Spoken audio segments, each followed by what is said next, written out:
Bill Murray is every analyst's nightmare as the lovable neurotic who latches onto his doctor. Richard Dreyfuss co-stars in What About Bob on the Movie Channel. We're heading for Sturgis. The bad boys and girls of WCW straddle their hogs and head for the world-famous Sturgis Rally. We're going to take you places you've never seen before. You'll smell the gasoline burning and hear the tires squeal. Make the ride to Sturgis for WCW's Hog Wild. Saturday, August 10th, live and only on pay-per-view.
ESPN turns back the hands of time and looks at two legendary boxers. Roberto Duran and Sugar Ray Leonard fight again on Super Bouts. Spend an hour in the joint as A&E visits the toughest prisons in the country and meets the men who call a cell home on Investigative Reports.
Happy Sunday afternoon, or Sunday evening, I should say, to most of you living in the same country as me. What's going on, guys? We are here for our Sunday Night Classic pay-per-view watch-along. Tonight, it's going to be SummerSlam 2004. As I've mentioned lately, I'm going to start letting the channel members kind of help decide and play a big role in what we decide to do every week for these watch-alongs and stuff, and they had some really good suggestions in a post I made a couple days ago. I took the 4 best SummerSlams, or the ones that were mentioned the most, put them up in a poll, and SummerSlam 2004 won by pretty much a landslide. It was down to SummerSlam 03, 04, 05, and 08. Those were the choices, and everybody unanimously picked SummerSlam 2004, and I got to say, it's been a long time since I've seen this one because we all know what took place in the main event. And even before, Chris Benoit did what he did, I wasn't a fan of this pay-per-view because I was all about the runs of Eddie Guerrero and Chris Benoit. I was really happy WWE gave them both the titles at the beginning of the year. I thought it was awesome, but Eddie dropped his belt at the previous pay-per-view, I think, to JBL at Great American Bash, and then, of course, we know that Orton would take the title here, and I think a lot of it was due to Brock just leaving. WWE was bitter, and they wanted to fast-track Randy Orton to the world title so they could now have him be the youngest world champion ever instead of Brock Lesnar. So a lot of that played into this decision, and I remember at the time just not being a big fan of this time period. I didn't really love the post-Benoit and Eddie 2004. I didn't like JBL as champion. I always liked Triple H, but was starting to, grow a little bit tired of some of the stuff he was doing. Of course, he would win the title right after this from Randy Orton, and it just wasn't a great time as a wrestling fan for me. Is this the pay-per-view that they had the dodgeball shit on and stuff? So this might be the same one, or maybe it's the next year. I don't remember, but it wasn't my favorite time period, and I remember being a little bit disappointed in the show because they did the big the Triple H and Eugene match that I thought was going to be way better than it was. So I haven't seen this show in a long time. It'll be fun to look back at this again. I know we got Angle and Eddie on the show. Edge is involved in something pretty big, and of course we got the 2 big title matches and a lot of other stuff as well, but I didn't even bother to look up what the card was because I really don't remember much about this. I did order it on pay-per-view. I still have the original pay-per-view broadcast copy of this show, but I haven't gone back and watched it in years. So this one should be fun. This one should be fun. I think this was the dodgeball BS. Yeah, and a lot of the Divas got a lot of trouble for that, for losing to those rookies. But anyway, I want to say hi to everybody that's here in the chat. A lot of family members in the house. We got Barry MK is here.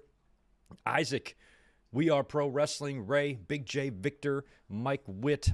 We Are Pro. I already got you already. Yessie Hernandez, good to see you.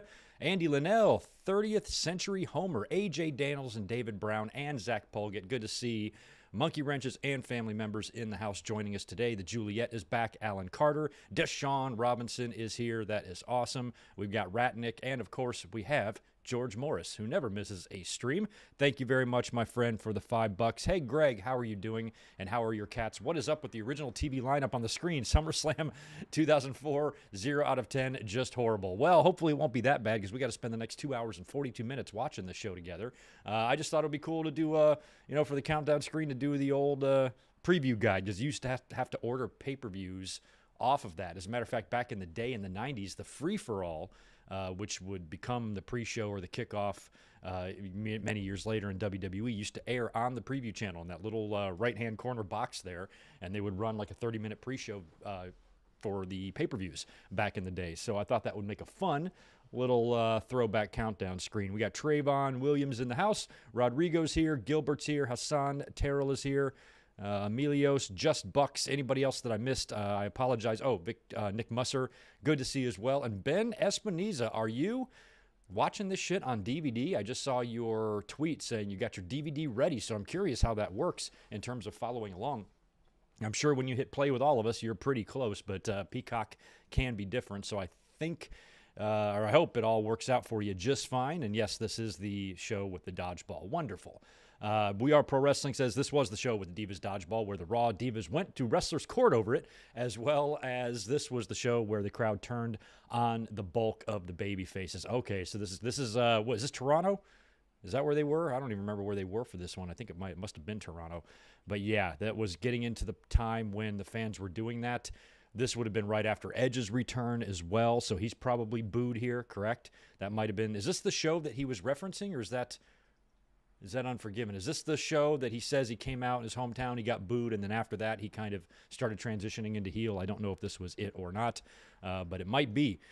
Crowds at Big Five pay-per-views can be pretty crazy. So anyway, I already know my neighbor's dog is going to pop out. Let me shut this window real quick. Hopefully you guys can pull up your SummerSlam 2004 on Peacock real quick. You are looking for, I just had it here, SummerSlam Season 1, Episode 17. 2 hours and 42 minutes and 5-second runtime on this. I think Peacock has edited all their pay-per-views down to 2 hours and 42 minutes because I swear every one is the same length. But that's the length we have on Peacock. If you're watching on DVD like Ben or watching on another platform somewhere around the world, once you hit play with us, you should be able to follow along pretty good. You just might not sync up exactly. But once we hit play, the lovely link right above my head, or the timer will start moving, and just pay attention to the timer. Keep your shit synced up with that, and we'll all be fine. If you experience any interruptions, just match whatever device you're watching the show on with the timer, and we are all good to go. We're going to be doing that in just a second. Let me just step away for 4 seconds, close the window, and I'll be right back.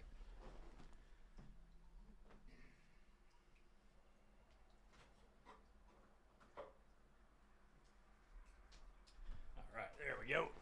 We are ready to rock. I have 2 windows. I closed one. Last week the dog was barking, and I know that will happen again, so I closed that one, but I still have one more window open. So we'll see if we got to close this as we go here. But hopefully you guys have pulled up the SummerSlam, as Brett calls it. The show was in Toronto. Edge was booed. Eugene was booed. Taker, JBL got the wave. Yeah, this might be a weird one to watch. I'm surprised SummerSlam 2004 won unanimously. Maybe 2005 would have been more fun because of the Hogan and Shawn match. But we got a lot of SummerSlams in this year. We watched 4 of them this summer, so that's pretty good. So next month, we're going to start doing fall and, early fall related pay-per-views. So Unforgivens, WCW Fall Brawls, No Mercies even, anything like that. I've asked a lot of the channel members to start rolling out suggestions for next month, and we'll start getting some videos ready to go, or some watch-alongs ready to go for September. Should be fun. We'll watch some fun stuff. But anyway, let's get up in here and start watching SummerSlam. You said you can't find it on Peacock, so... Oh, you've got it. Okay, Travis. Yeah, you just got to go to the WWE tab, hit the SummerSlam thing, and then it lists all the SummerSlams. And like I said, we're looking for Season 17, Episode 1, SummerSlam 2004. I have got mine pulled up. Hopefully you guys do as well. And we're going to do a countdown from 3 right now. And once we do, timer will begin to move, and then we set it and forget it, and we just enjoy the show. All right, let me get my hand on this double mouse thing is so weird. It takes coordination, and I'm usually pretty good at it. There we go. Just want to get my finger on the trigger. All right, timer's ready. Play button's ready. I'm ready to go. You guys ready? Here we go. From a countdown from 3. 3, 2, 1, play. Okay, we're good. Oh, yeah, so it kind of had like an Olympic theme. I was looking for artwork for this show, and I did not like the DVD artwork at all. So I'm like, I'm not using that. I just made my own shit. But one of the posters just had like the wrestlers doing moves, like high jump and hurdles. And so I guess this would have been an Olympic year in 2004. Athens. Look at the Big Show. Air Canada Center. Is it still called Air Canada Center, or is it something else now?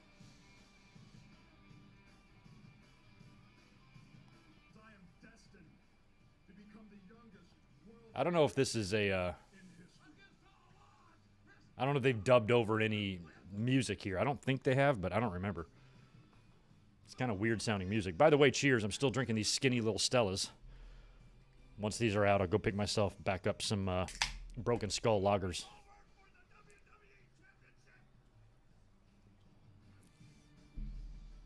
Interesting times. I barely remember any of this. I feel like this intro's edited. It sounds so generic.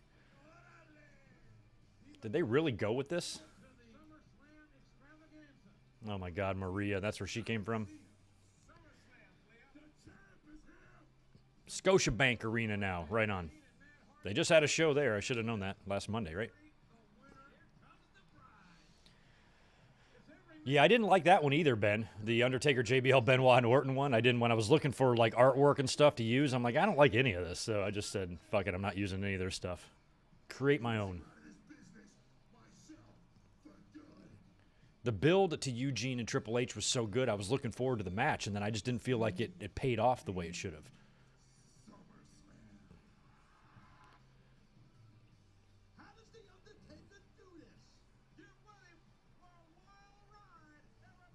I was still having trouble getting used to the fact that JBL is WWE Champion. To me, that was mind-blowing.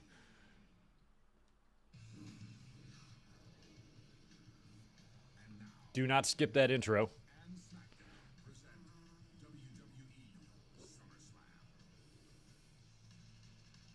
All right, here we go. Probably going to get some pyro. All right, we are in Bizarro Land, where Spaz Phoenix is from. What's up, dude? Appreciate the 5.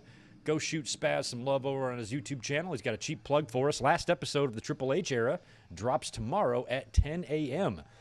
And Spaz was actually in this very building this past Monday for Monday Night Raw.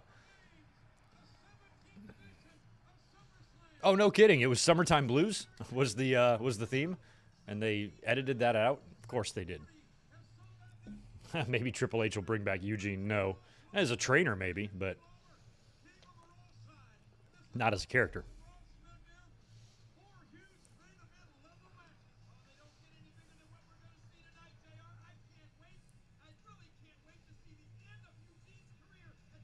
The end of Eugene's career. There's Carlos and Hugo, as always. Hugo Ham Sanovich.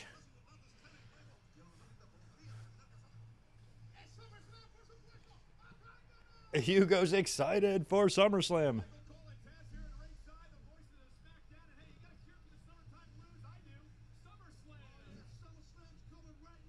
Michael Cole, I hate your hair and your mustache. Who's this? Oh, the Dudleys. Oh, no, excuse me, it's Spike. Spike wrestling shirtless.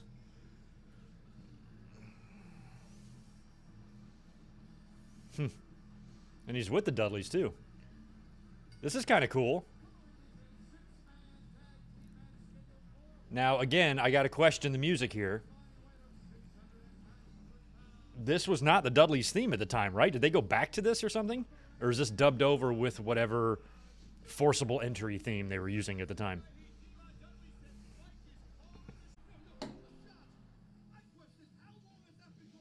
Uh-oh. We just had an interruption. I'm sorry about that. Hopefully that doesn't happen again. We've really got a handle on all that. We have not had any of these problems since last week. I took care of it. Hopefully that won't persist. So again, when that happens, just keep that timer above my head synced with what you got. So luckily, if there are any interruptions tonight, if that happens again, it shouldn't really matter. Just keep watching. I'll be pausing for 10 seconds, but I really don't think stuff like that is going to be a regular thing. I've re-updated everything. I've done everything I should do. Hopefully that doesn't happen anymore. It looks like they got Ray's real theme, at least.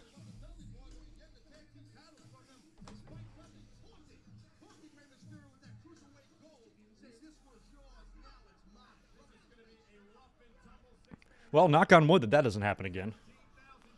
I was really convinced we were done with that. I'm still convinced we are, but we'll see.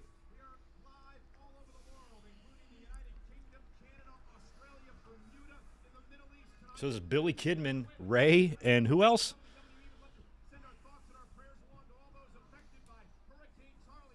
Oh, Hurricane Charlie, wow.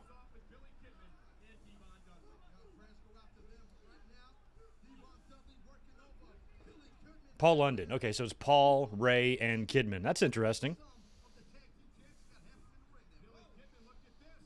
Yeah, we look good down here. All of our numbers and our connections are really good. So that hopefully was just a random thing. Because that will randomly happen sometimes. But happening all the time is what we were dealing with last week. So hopefully that was just an isolated deal. Because there's nothing literally else I can do. I've literally done everything. Everything is updated. I got all the stuff. I got strong internet, good computer. There's nothing else I can do to make this work any better. So hopefully we just keep rolling.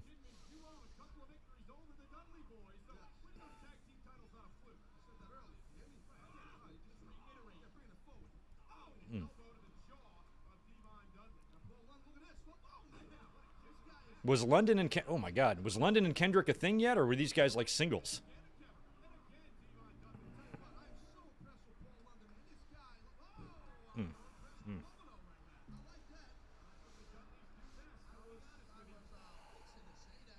Yeah, King Barriqua, I'm out of my Broken Skull lagers, and Elizabeth brought me these cans home because the store didn't have any bottles. So I'm drinking these until they're gone. I got a few left.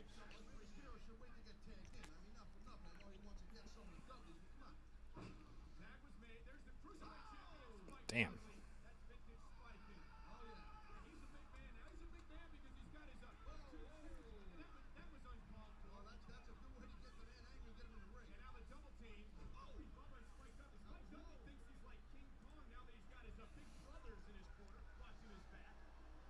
Were they all? So this is a SmackDown brand. So this is not interpromotional in any way, right? This all is SmackDown guys.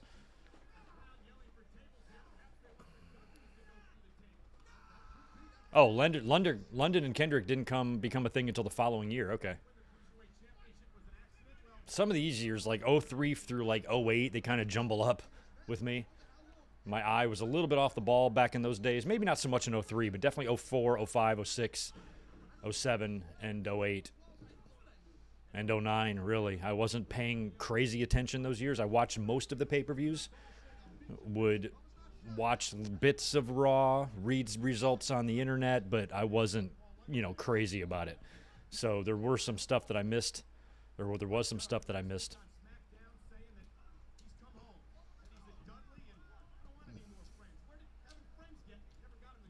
Where did having friends get me?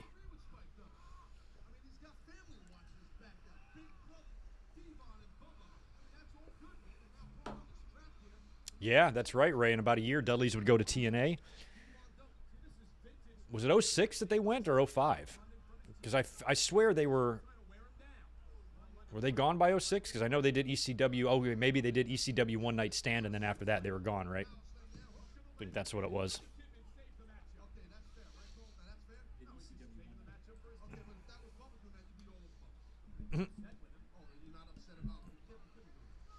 Taz and Michael Cole going at it. That's funny.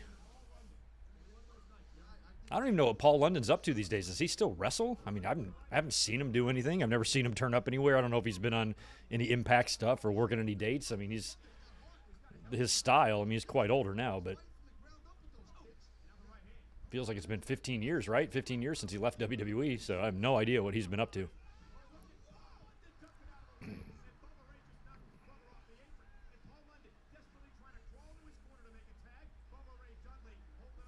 Oof.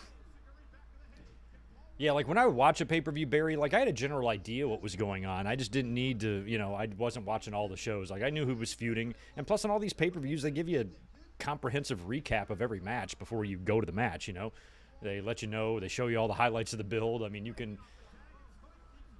for the past 15 or 20 years, I feel like you can miss a couple of weeks of shows and really not lose out on too much of what's going on.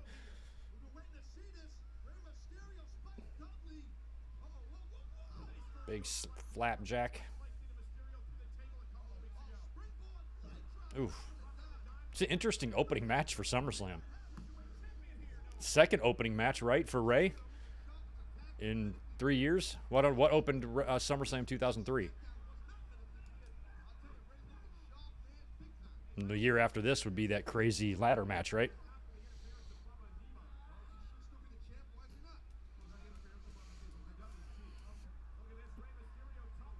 Ooh. Yeah, Dynamite's a little tougher, to miss because they got so much stuff going on. They got stories and stuff like that where WWE, at least prior to Vince leaving, was very formulaic. Just went through the same routines for each show, same type of recap, same type of flow, all that stuff. Announcers constantly reminding you what the stakes are, what's going on.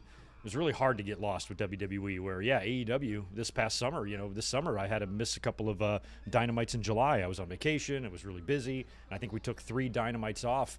And I wound up watching them back for the most part, but mostly just highlights or whatever. But I did miss out on a lot. Like those, that's a show you want to watch every week.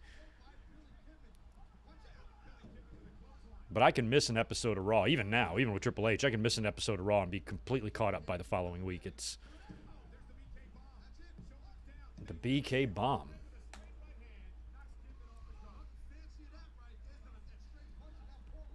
So Kidman and London were a tag team, obviously, at this point, because they got matching shit.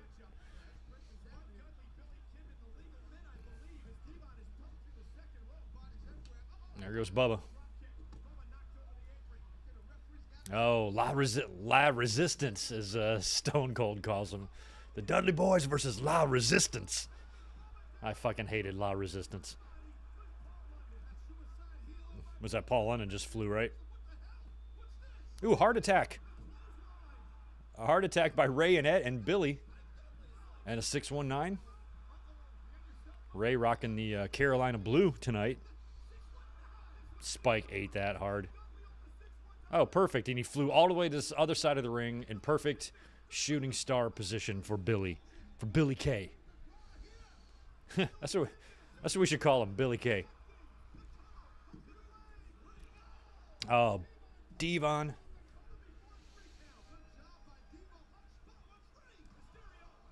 First time I ever saw a shooting star press, I shit myself. Oof. Big clothesline.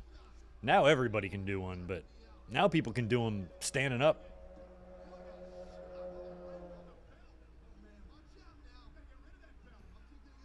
Is that like a studded belt? There's some metal on that. 3D to Billy Kay. Help me out. By this point, him and Tori done? Still a thing or no? Or was that long gone or long done? Oh, you bastard heels. No wonder the Toronto crowd turned on him. Opening up with these fools winning.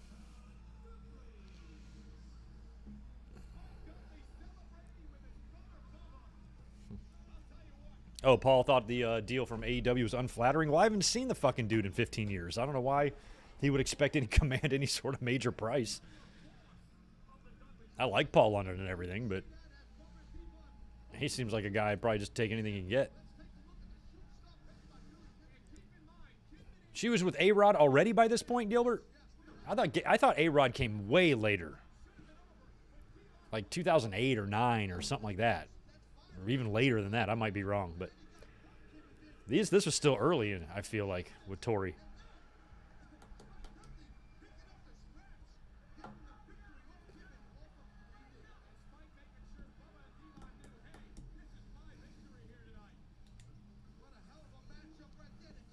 Look at Ray. Yeah, we got to start counting how many people are still active. So we got one, Ray. I guess technically you could maybe count London because he might be doing some stuff. I love it that he smiled. Loved it that he smiled when Vince walked by. Oh, that's right, Matt Hardy. No, a whole year before the shit was about to hit the fan between Lita and Matt Hardy. Holy shit. Lita will marry the winner. Lita will marry the winner. That's my favorite. Like, can you put that in a contract? She took your DNA, your baby's DNA, and it wasn't a match. Baby's not yours. The baby's Kane's? It's Kane's.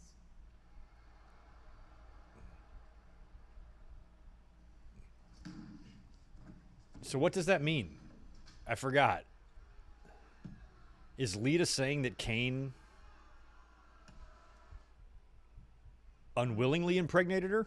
It looks like I'm more man than you'll ever be.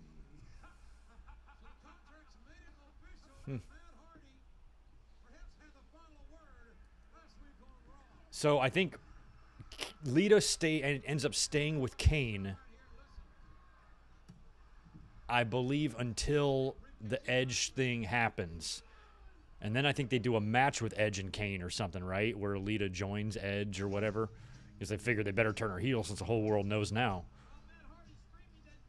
So that means Kane must go babyface at some point. My timeline's all off. Yeah, Snitsky comes in probably. The winner. She must marry the winner. And also, this business about her being pregnant. I forget how they get out of that. I know Snitsky punts the baby. Or no, that's right. Snitsky causes the miscarriage. They really do that. Or she loses the baby. And then he punts the baby. She looks pregnant, he says. Says Lawler.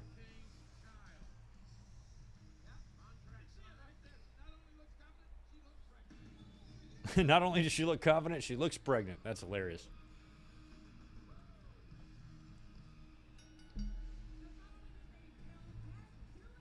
Till death do us part match. Oh, Lita. She's probably already thinking about cheating on him. Jezebel. Kane falls on Lita. Okay, that's what happens. I know it's something. All right, Tatanani, good luck on your fantasy football draft. I am very happy to not be playing this year. I almost had to. I finally was able to get out. I officially retired, and the commissioner texted me the other day. I even put it on Twitter. I'm like, you got to be joking me. He's like, 2 people dropped out. We might need you, but I think they've got. I'm like, oh, for fuck's sake. But I think they got it figured out without me because I just don't want to do it. It wasn't my fault. Mike Witt. Welcome to the family. Appreciate you being here. You're here every week anyway. Might as well be a member of the family. Glad you joined up, my friend. Appreciate that. We are just a few members away now, just a tiny handful, 3, 4, 5, something like that, away from unlocking some more emojis for you guys to use. So if anybody else wants to join up, please do. Links in the description or below the video.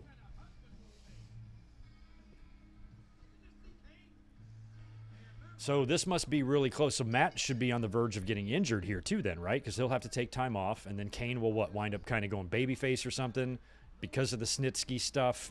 And then Lita will wind up turning on Kane and joining with Edge because word got out that Edge and Lita had an affair. And that's, do I have the timeline right there?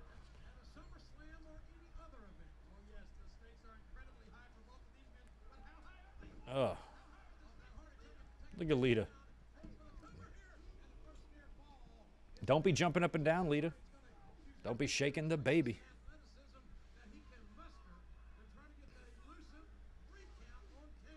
You know where dimples come from? It's if you have sex when you're pregnant.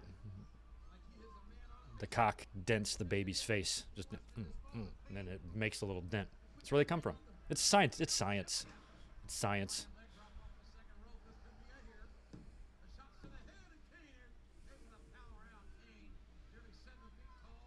Yeah, I remember the wedding, too. I remember the whole wedding thing, which was weird. Boy, Lita had a wild couple of years here in the company, man. When we were watching, me and Elizabeth last week, we were watching Edge's biography. She was definitely making some comments about Lita's outfits. I'm like, I know she came out there looking as slutty as she possibly could. And she talked about that on Austin's podcast too, Lita. And she goes, that's what I wanted to do. I wanted to just be so over the top. But she was very amazed by how Lita somehow did not manage to have any wardrobe malfunctions with some of that stuff she was wearing. I told Elizabeth, I'm like, I'm assuming there's some adhesive or something. She goes, yeah, definitely. So she taught me how this would work. And how Lita's chesticles are not flying out for everybody to see. She smarted me up.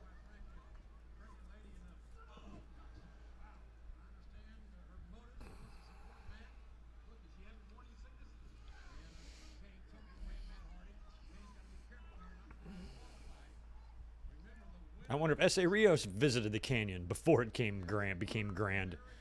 That shit's grand. I went there for the first time myself a couple years ago. Went to Meteor Crater, saw that too. It's awesome. Okay, thank you for that, Real Pro Wrestling. So Matt is already injured. He's just working through this shit, and he's going to be written off TV with Kane's chokeslam off the stage during the wedding, which would probably come up maybe not the next night, but maybe the week after or something like that. I gotcha. Yeah, Juliet, that's my thing too with fantasy is because I don't have anything to really worry about in terms of a home team. I'm from Detroit originally. The Lions suck. I live in San Diego. We lost our team. I used to live in North Carolina. I don't really give a shit about the Panthers. So I don't really have like an allegiance. So I can watch the football season and enjoy it. When there's a good game between two powerhouses, two, division leaders or, division rivals or anything like that, I like it. I get out the popcorn. I'm just excited to watch it. I really don't care. I mean, I might have somebody I'm rooting for, but at the end of the day, I'm not going to care who wins. And to me, that's fun. It's actually enjoyable to watch sports when you don't have to worry and stress out about your own team. So what fantasy football was doing was adding unnecessary stress to me just trying to watch football. Now I got to worry about Mr. Chucklebutts getting a field goal or running in for a touchdown or scoring or getting enough yards or whatever, and I'm just sick of it. I just didn't want to do it anymore. I just want to watch football, enjoy it, and not have to worry about anything else. So that's the primary reason why I'm not doing fantasy. Kane is not going to get counted out here. He's up. Kane's up.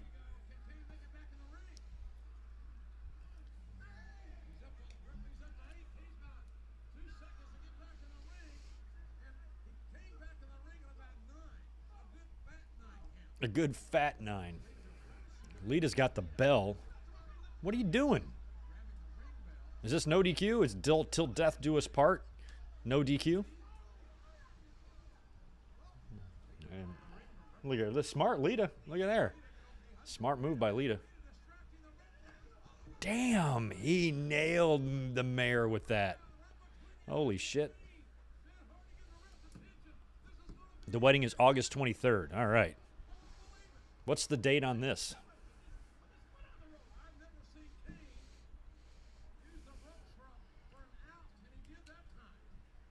Boy, if you want to compare 2004 to 2005 SummerSlam outfits, I think SummerSlam 2005 wins when it comes to Lita.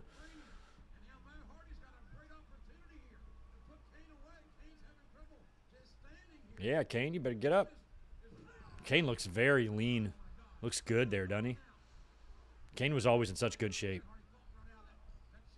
One of the best conditioned wrestlers they've ever had. He was always jacked.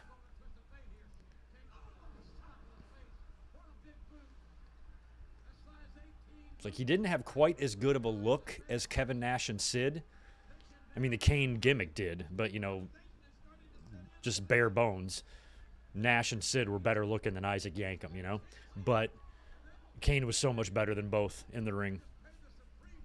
He could do shit they couldn't do while still doing the big man stuff. Strong as hell.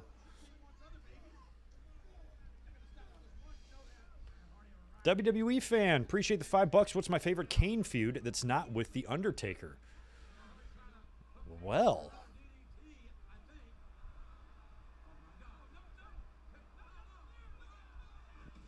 God damn, what a choke slam. I probably have a good answer for you. That is it. All right, Lita, you're going to have to be marrying that big red thing.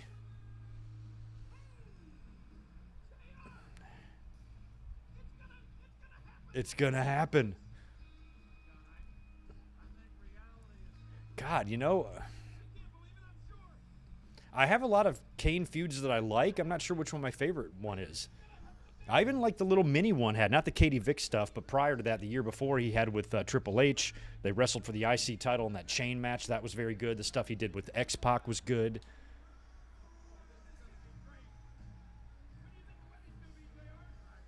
Mankind. Or Mick Foley would be good. I'm trying to think who else he really feuded, like had hardcore feuds with. Shane McMahon, perhaps? I liked all of those. Go give your future husband a kiss. Like, this is still really stupid, though. Like, the storyline, even though she lost the match. I know it's wrestling. It's just suspend your disbelief. But even if she didn't want to marry Kane, she still wouldn't have to. Like, when you're at the altar, you can just say, I don't, instead of I do. That's it. You can't force her to marry no matter what the match contract says. She just won't marry you and be breach of contract, then you can sue her. But she does not have to marry Kane if she does not want to. Here's Randy Orton. What is Rob Grisham's wearing?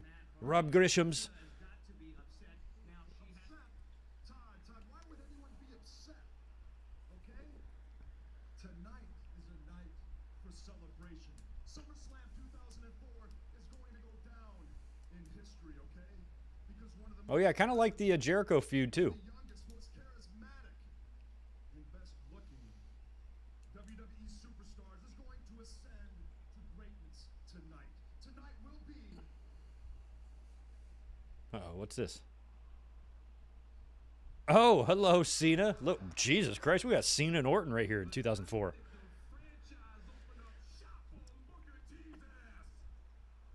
Oh, wow.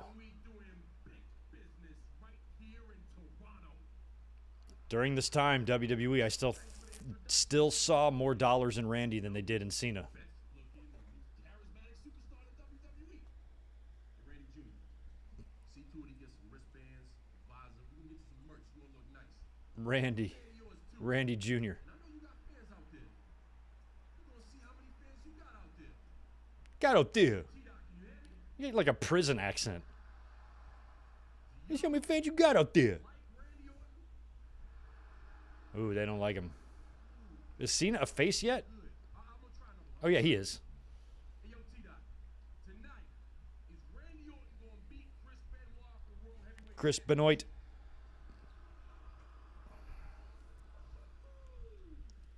Well, at least you got the people behind you. Cena was so weird back then. Well, Randy, I think Well, Randy. they don't think. So I don't care what a bunch of ass-backwards Canadians think, and I sure as hell Ass backwards Canadians. has to say. Quite frankly, Yeah, Cena had that big win at WrestleMania, like over Big Show. Crowd went nuts. I forget. He had already been a face by that point. I wasn't sure at first, though. nobody. There is nothing more important than Randy Orton, okay? Not tonight. Not Okay, Randy. beat Chris Benoit, but I'm going to make history. I'm going to leave the Air Canada Center the youngest World Heavyweight Champion ever. Ever. Hard to believe this was 18 years ago, man. Jeez. All right, here comes the Booker, man. We got Booker T and John Cena. Oh, okay. So I don't even remember. So that must have meant that Booker T won the title from John. I didn't even know Booker T was U.S. champion. I guess in WWE. I knew he was in WCW, but I didn't even know he held this particular title. When did he beat John Cena for this?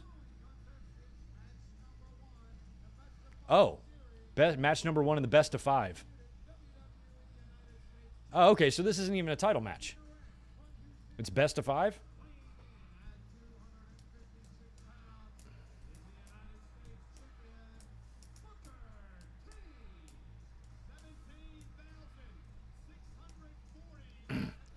No, Gilbert. Vince wouldn't make that mistake for a couple of more years, I don't think. I think that was when Cena was champ by then and all that.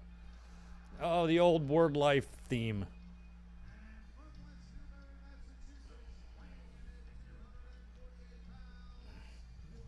Speaking of ass-backwards Canadians, when it comes to certain things about wrestling fans, there's a couple things that I'm ass-backwards about, and one of them is I have a completely backwards opinion from everybody else of John Cena. You know when I didn't like John Cena? Was here. I was understanding, like I could acknowledge his charisma. The guy could talk. His raps were, pretty fun at times, but I didn't love Thugonomics. I didn't really appreciate Cena until fans started turning on him. I started watching how hard he worked, how he carried himself as he started developing a track record in WWE as a world champion, as a main event guy. Fans are naturally going to turn on him, but that's when I started paying attention to him. And I started being like, he's shit on a lot for no reason. And everybody else has the opposite thing. Everybody else is like, I liked Cena with Thugonomics, but then he became too Fruity Pebbles. For me, it's flipped. I liked him more when the fans hated him than I did here in his early days, in his rapping days, in his Thugonomics days. I'm not saying I hated Thugonomics. It just wasn't really my thing. I saw a little bit more in Randy Orton from an athletic standpoint.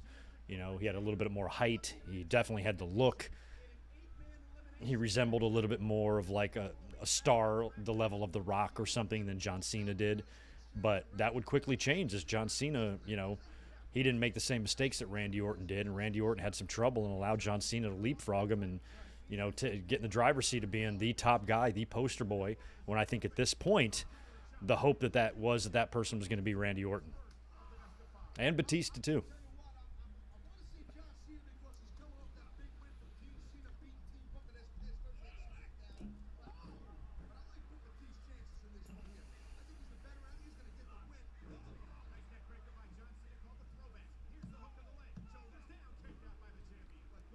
You know what we should all do? Who's in here? We had, 70 people in the chat? We should all go on the next Jericho cruise. All of us. Y'all want to? We can just plan it. We'll go. We'll try to get rooms on the same floor. We should do it. Start saving up. I kind of wish there was more wrestlers did cruises. Because the Jericho one was fun. But, like, it would be cool if there was, like, an R-Truth cruise or a Danhausen cruise. I wouldn't want to go on an AJ Styles cruise because the ship would just sail right off the edge of the earth and we'd die. But there's a lot of wrestlers whose cruises would probably be pretty fun.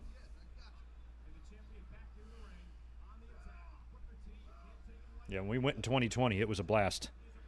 Tito, your paws are dangerously close to my USB. Come on. Over. No, shit. No. Bud. Oh, there you go. Chris Miner's got the right idea. RVD cruise. Kevin Nash cruise. I'd love to go on a Kevin Nash cruise. Booker T laying in the right to Cena's face. I had a pair of Reebok pumps in 1989 in the 7th grade. I had black ones and I had white ones. 2 pair. I didn't have 2 pair because I was rich. I had 2 pair because when I bought my first pair, the word around school, this is great, the word around school, around the lunch table, if you had Reebok pumps and that little basketball on the tongue, if it came off or it broke or it ripped or something, they were like, you can take it back into the mall or wherever you bought the shoes from and they'll replace the Reebok pumps. So I convinced my mom to take me to I had the shoes for a few months. I had the white ones and I couldn't believe it. I actually myself peeled off and started picking at the little pump. And I got the orange basketball torn off a bit from it and took them into the store. And sure enough, they just gave me another pair. And I walked out with black ones. And I showed up at school the next day with black ones. I'm like, it worked. And apparently every kid was doing it. And then, because it was a small town, and then they wised up. A bunch of kids started bringing the Reebok pumps back to the only 3 stores in town that sold them. And they stopped letting kids do it. But yeah, I got 2 pairs of pumps. I ripped off Reebok, and I have no remorse. Don't feel a bit of guilt over it. Trish Stratus cruise, that would be all right.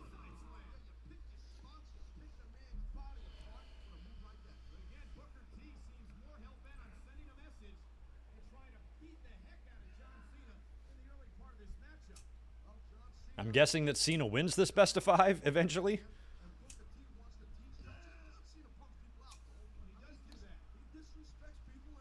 What other best ofs? Help me out. What other best of did WWE do? Best of 7s. Was it Matt Hardy and MVP or something? Or did they redo Benoit and Booker T as well? Because Benoit and Booker T did the best of 7 in WCW. Did they redo it in WWE, or did somebody else do the best of 7? Or maybe this is it. I feel like there's been more than just this.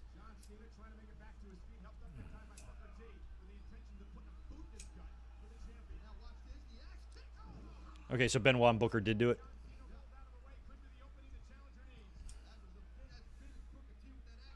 Okay, Benoit and Booker the following year. But Benoit and Booker also did it in WCW. They did it in like 98. Maybe 97. Cesaro and Sheamus, thank you. That's kind of what put the team together. Of what were they called? They was like my favorite tag team. The Brood, the Bar. The Bar was my favorite.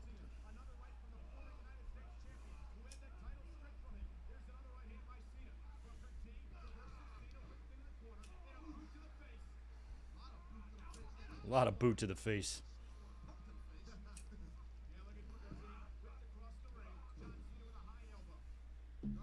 Yeah, Ray should have done one with Eddie or Chavo.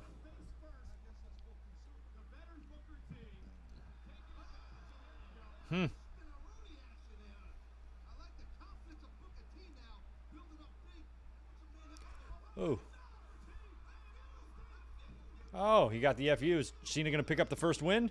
He is. The Benoit Booker was a ripoff of the WCW one. I don't know if it was a ripoff. I mean, was the Cavaliers Warriors finals a ripoff of the previous year's Cavaliers Warriors finals? Yeah, they just did it again. But yeah, they definitely. WCW, I think, is the first to do a best of 7 series. WWE never did one prior to the merger.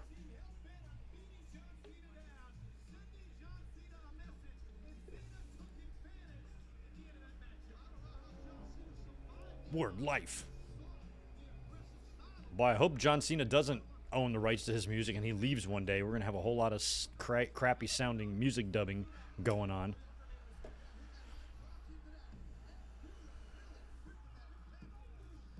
Got him. So when does this culminate? Somebody tell me. Obviously, when you have a best of 5, it's probably going to go the 5. So when does it culminate? The next pay-per-view? Look at Teddy Long. A picture of Vince hanging up.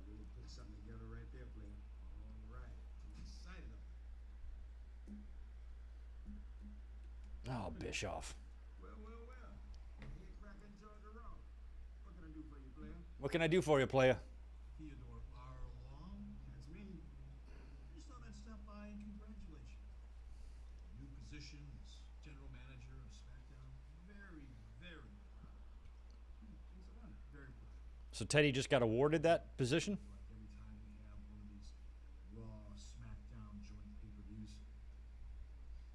I'm dealing with another general manager from SmackDown. What are you now? Number 4?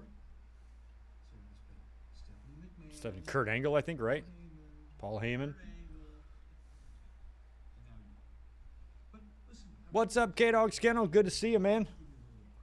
No Mercy 2004. Thanks, Ben. And Victor. And Ray. Because at the rate we're going, by the time there's another joint Raw SmackDown pay-per-view, Survivor Series, let's just say, yeah, you'll be around. So Bischoff thinks Teddy Long will be gone by the time they get to Survivor Series. I got to stop Tito real quick. He's sleeping. He's like this, and he's got a cord wrapped around his paw. Come here, buddy. Well, you know something, Eric? I can appreciate that. Just like you can appreciate this. Now, tonight, I don't know whether your nephew Eugene will be This is the culprit. This is Tito.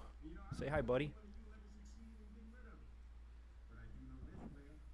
If you should ever do, then I got no problem See? signing Eugene to SmackDown. Uh-oh, Eugene to SmackDown. You hear that? You hear that? Okay, down you go. Actually, go this way.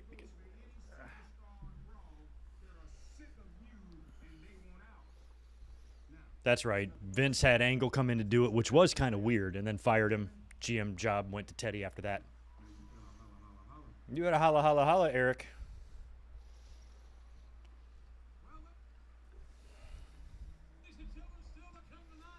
Oh my God, Diva Dodgeball. Jazz, Molly, Gail, Nydia, Stacy, Victoria, Trish against Joy, Michelle, Carmella, Christy, Amy, Tracy, and Maria. I know Christy. I definitely know Christy. Okay, so the Raptors practice place to do this. Maybe I can marry the winner. I don't know, Lawler, those girls might be a little older for you. Batista's first theme. I liked it.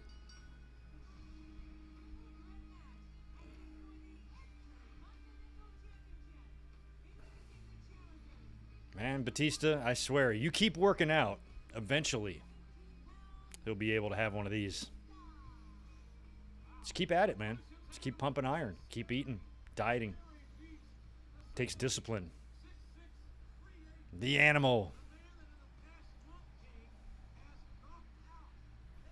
Yeah, Tito, I did wake him up, but he had my, I think it was just my speaker wire, some cord. I have everything wrapped and fed through a nylon tube, but he had one thin wire wrapped around his entire paw and into his armpit. I'm like, you know what, let's just get you out of there before you cause some serious problems. And he's back. Aren't you, buddy? He's already back down here. Sorry I woke you up. Go back to sleep, but just stay away from that cord, okay? What the hell is this? Jericho and Batista? Or is this some multi-man deal. It's got to be multi-person.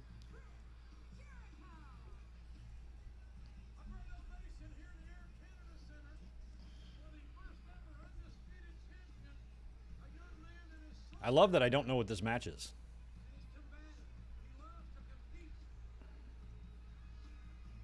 Is it just Jericho and Batista one-on-one? I mean, Garcia is still in the ring, so it feels like she's going to announce somebody else. Who you got, Vivian?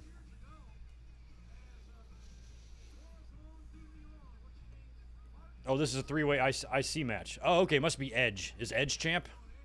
I think Edge is champ, right? He beat Randy Orton for it. I actually do know that, because I remember watching that match. Like Vengeance or something. All right, so we've had Ray, Jericho, and Edge all had matches so far. Cena kind of counts. Booker T kind of counts.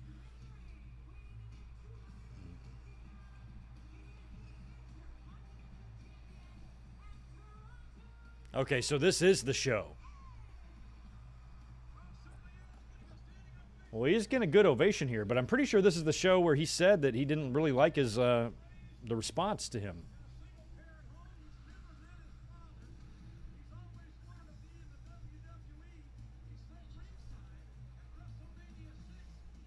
Yeah, he never met his father. I was actually curious about that myself. I couldn't remember the story about that because when they did the A&E deal on him, it was all about his mom, and you didn't really hear much about it. I don't think they even brought up his dad, so I'm curious if his dad passed away or if it was just a situation where the dad left and he never met him and never developed a relationship or got in touch with him. I don't know.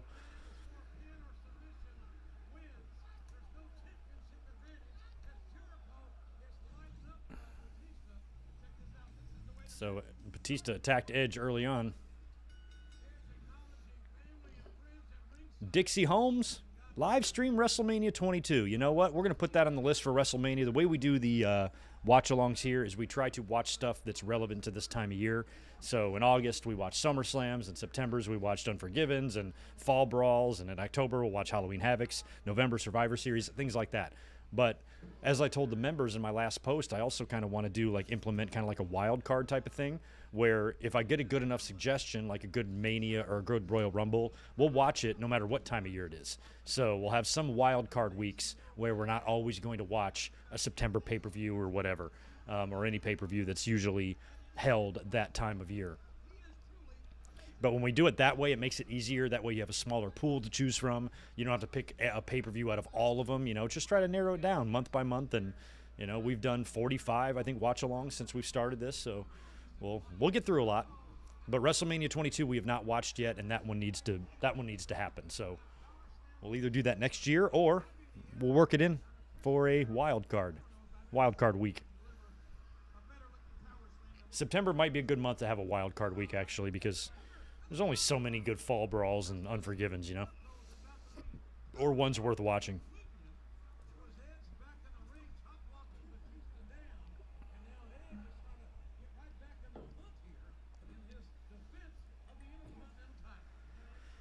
Oh, yeah, WrestleMania 3. Victor, don't you worry about that. I will never watch a Thunderdome show, ever. I don't want to. I don't even care if it was good. I just don't want to watch it. I don't want to see those video screens. I don't want to see any of that. I just want to pretend it never happened.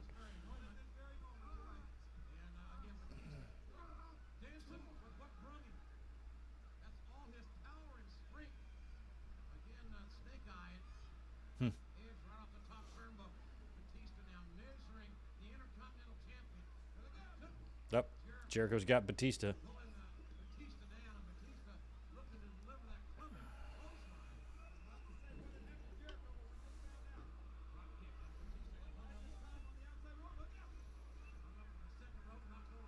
TNA pay-per-view? If there's some free on YouTube, is it from TNA's website? I don't want to watch some third-party uploaded grainy shit, but if it's straight from TNA in its great original high-quality form, we could do that, Barry. ECW would be down too. I prefer to have all this shit happen on Peacock, but if there's another option, we'll look into it.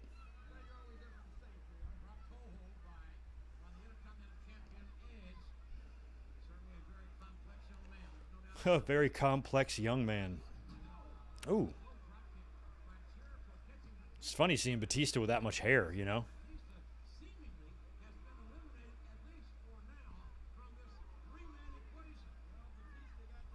Yeah, Survivor Series 87 or 88 might be fun to watch those this November. I'd be down with that. I got fond memories of those being a kid. Watched them both. Look at that. Canada versus Canada. I'm from Winnipeg, you idiot.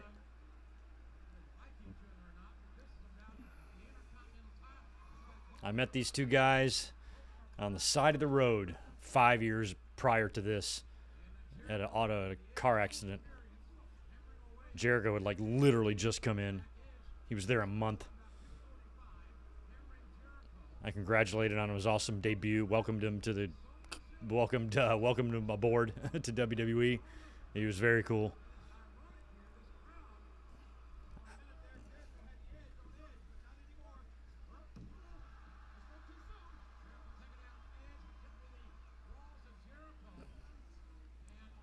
Uh-oh. Yeah, well, look at some of those TNA shows. I'll take a look at on their YouTube channel. Yeah, so if they're free on their own YouTube channel, then I'm very much into it. Because then you guys can just watch right on YouTube. But we could do that for fun. Actually, that might make a better, like, members-only video or something. We'll see. Yeah, Victor, Survivor Series was the first time. Andre had surgery right after WrestleMania 3. So he was out that whole year. And then actually made it back to the ring at Survivor Series. Oh, my God. And won. He was a sole survivor of the main event of the first Survivor Series. Beat everybody. Come on, Edge. Don't tap. He's in the, I don't even know if that's the walls or if that's just a Boston crab. It's a Toronto crab.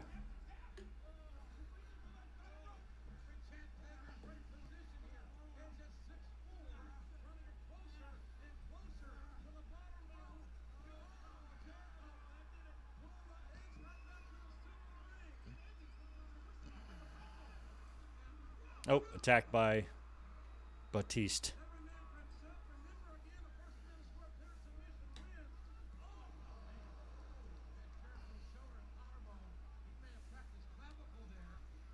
Would have been interesting if Batista did win the Intercontinental title here with the night Orton's about to have.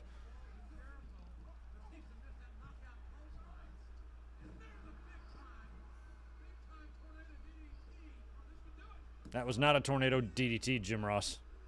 It's like Jim Ross is calling AEW. That was like, was that is his version of like the paradigm shift? Is that an execution? Is that what he calls it?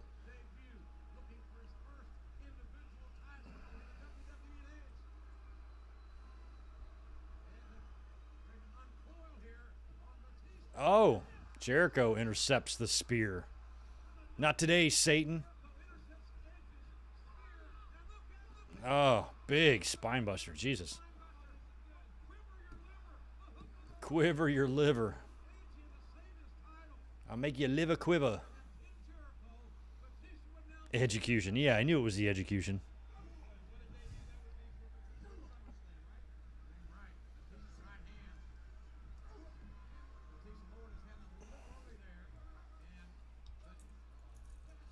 Edge, whoa. Nice roll up. Schoolboyed him.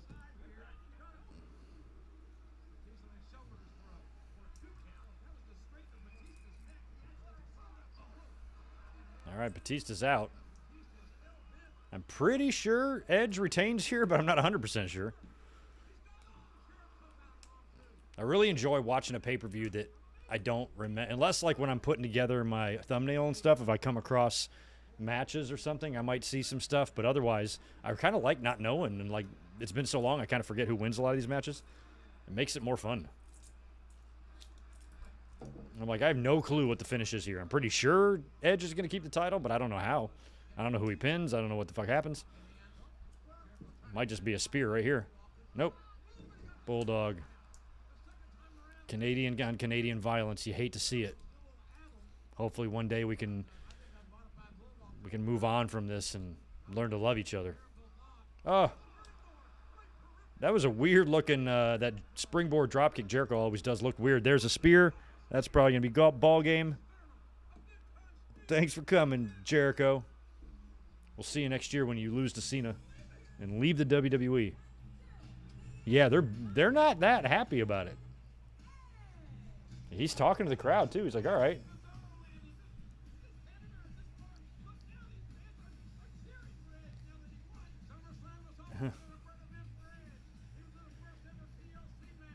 Yeah, they were kind of booing him earlier.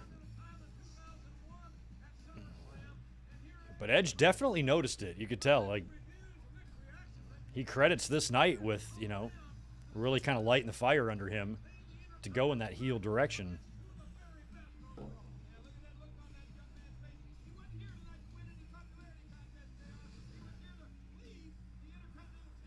Edge would get injured again? Vacate what? This,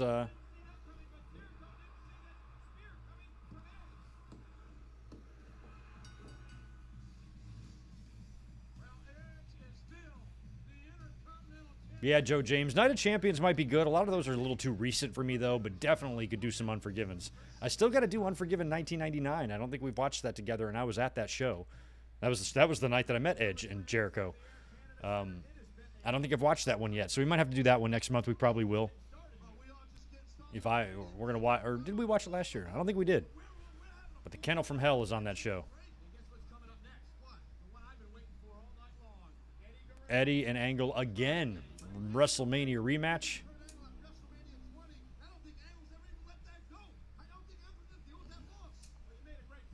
Tito, buddy, you're doing it again, bro. Come on, over here.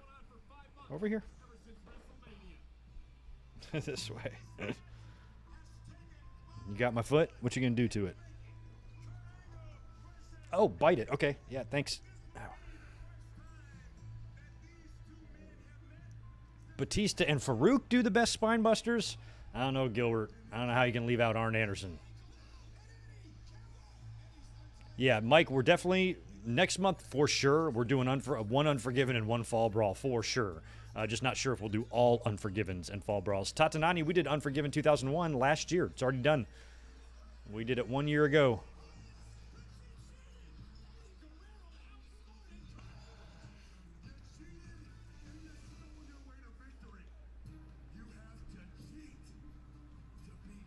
You have to cheat to beat me. Edge, Unforgiven 2006 has gotten brought up, maybe by you, Kevin, but that one could be a good one. Maybe Unforgiven 99, Unforgiven 2006. Victor Cologne, appreciate the $2. You should do TNA Unbreakable. It's free on YouTube. I think I did a review of that.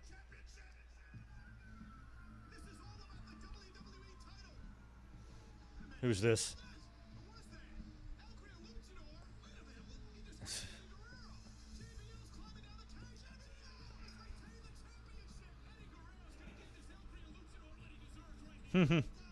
I need a new Stella. I'm out. I'm out of Stella. Yeah, the main event of Unbreakable is that multi one, right? And Joe, AJ Daniels or something like that. It's fucking crazy. Barry had me review that one for him a couple years ago. Yeah, that was pretty good.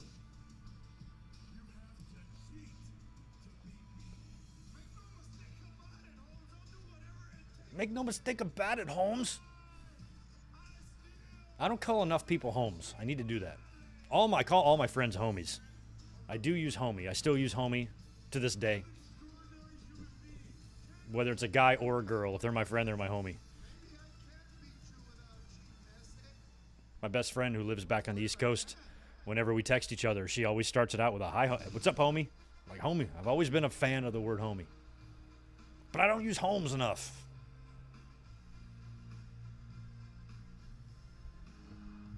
Oh, I forgot about Roman's brother. Holy smokes. He's the medium-sized dog, or maybe he's the other head of the table, or he's the kiddie table. Luther Reigns, the head of the kiddie table,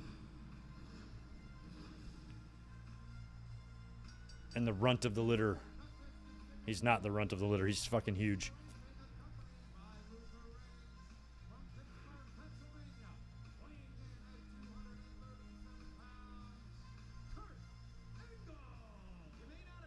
It's like Angle's got randomly Luther Reigns with him. I forgot why that is. WWE's version of the Summer Games without the former Olympic gold medalist. That's the gold medalist at the Summer Games and Olympic gold medal, I should say. And Kurt Angle, I'll tell you what, looks to be in great condition. We saw him wrestle a couple of weeks ago on Yeah, I remember watching that show because I had to. I forgot what I had to do 3 years ago, but I had to do something crazy to watch it. Subscribe to something to be able to watch it, and maybe it was the that Global Force Wrestling website or something. I watched it on there.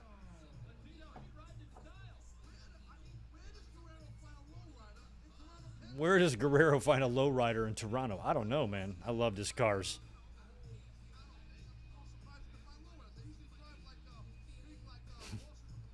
I never understood that, like why people would have that done to their car, but I always liked it at the same time. Like, I would never do it to my car, but and it just seems like money I wouldn't spend money on that, but it's awesome, especially when Eddie pulls up. Yeah, Mind Games would be good. We Are Pro Wrestling. My only issue with some of those is like with One Night Only and Mind Games, these are 2-hour shows. And so it'll be a quicker watch along. It'll be 45 minutes shorter than what we're used to, which isn't bad or anything. It's just I'd prefer to at least, have a nice 3-hour watch along. But I think some of those pay-per-views, though, We Are Pro Wrestling, those Mind Games and other ones, we might those might be exclusives or members-only ones. Because I think any members-only watch-alongs we do will be 2-hour shows, like Raws, Nitros, In Your Houses, stuff like that.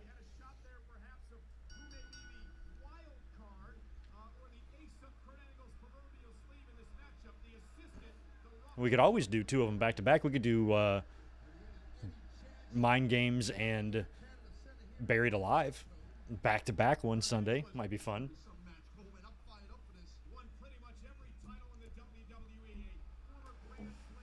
Eddie and Kurt.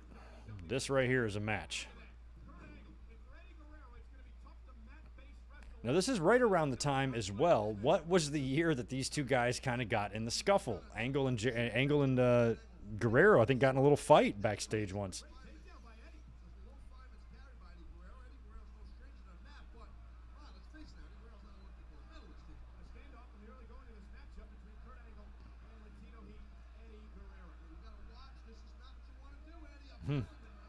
Yeah, don't try to wrestle, Angle. Jesus. All right, while these guys are feeling each other out, I'm going to go grab another cold beverage. Be right back.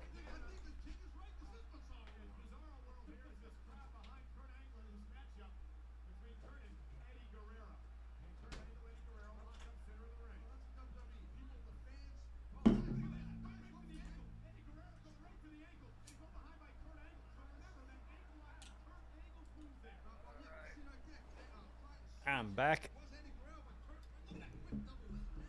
Quick double leg. Yeah, so the crowd is kind of pro Angle here, which is weird.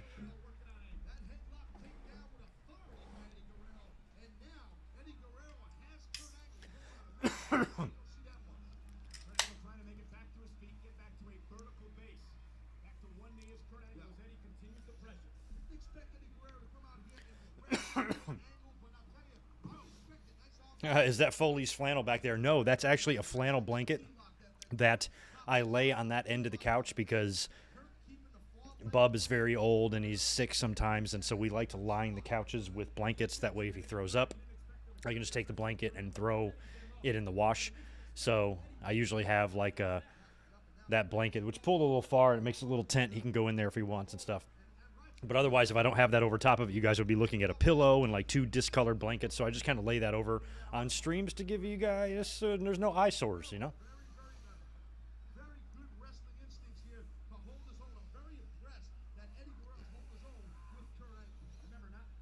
And Tito does use that cat tunnel underneath the belts there. He does get in those things, but never on the stream. It'd be fun if one day he crawled up in there. But when we're chilling out at night in here, he's in there all the time.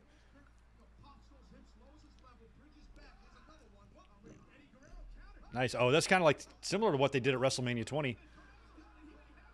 When Kurt had the ankle lock on him, is he going to lose his shoe?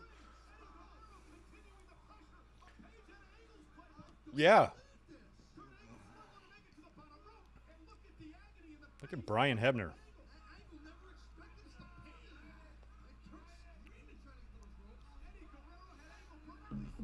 What would Sean and Eddie even feud over? You could find something. Anybody can feud. I would have loved a Sean and Eddie feud. You could have done it. Like, they were both there. Why didn't they do that? There were multiple years to get that done. 03, 04, 05, 06. Oh, wait, not 05. So 3 years. 03, 04, 05. They could have gotten it done. I can't believe we never got that now that we think about it. Sometimes when I think of matches like that, it's like, oh, well, we know why they didn't happen. But Sean and Eddie would have been unreal. That's a missed opportunity.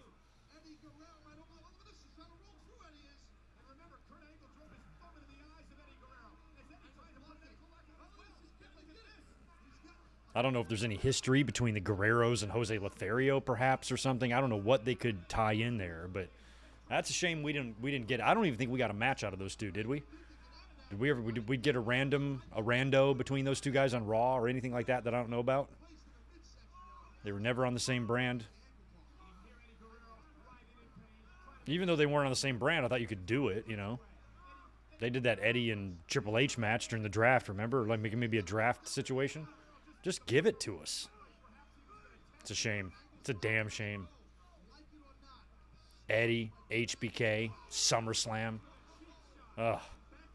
I don't give a shit if there's a title on the line. Who cares?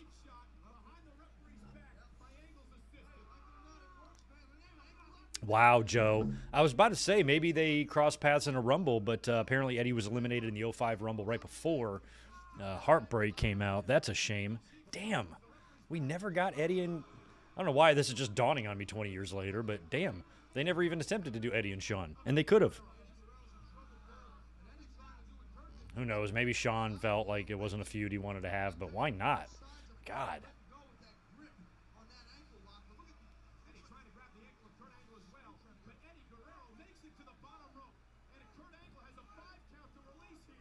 I would have been fine with putting Eddie and Sean for the title at WrestleMania 20 and then put Angle in the triple threat with Triple H and Benoit. That would have been more fun.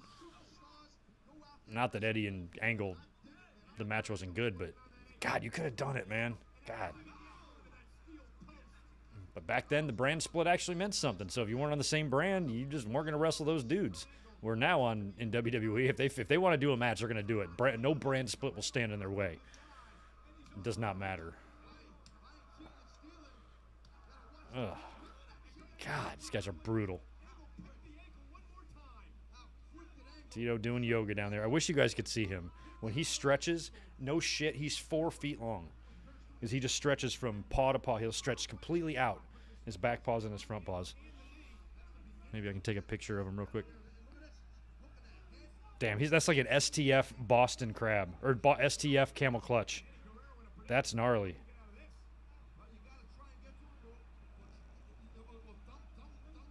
Look at this fucking buffoon. That's what he's doing under there right now. Stretching out, doing his yoga. And you see how close those wires are to him? He had one of those wrapped around his paw earlier, so that little fucker. Yeah, AJ, the closest they came to working was when Sean kicked him out of the NWO, right? Sean and Booker T.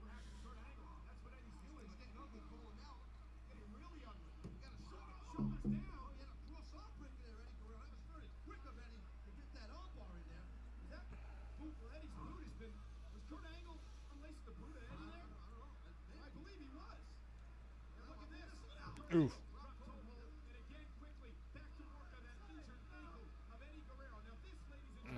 God damn. Yeah, I don't know if I buy the Eddie and Sean at 22. That would have been great, but I feel like Sean working with Vince, seeds had to have been planted for that pretty early on, right? Maybe after Eddie died, but it would have been right after Eddie died.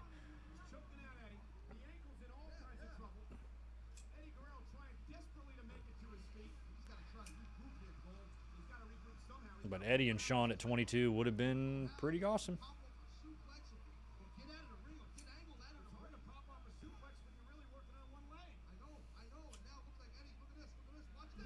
Oh,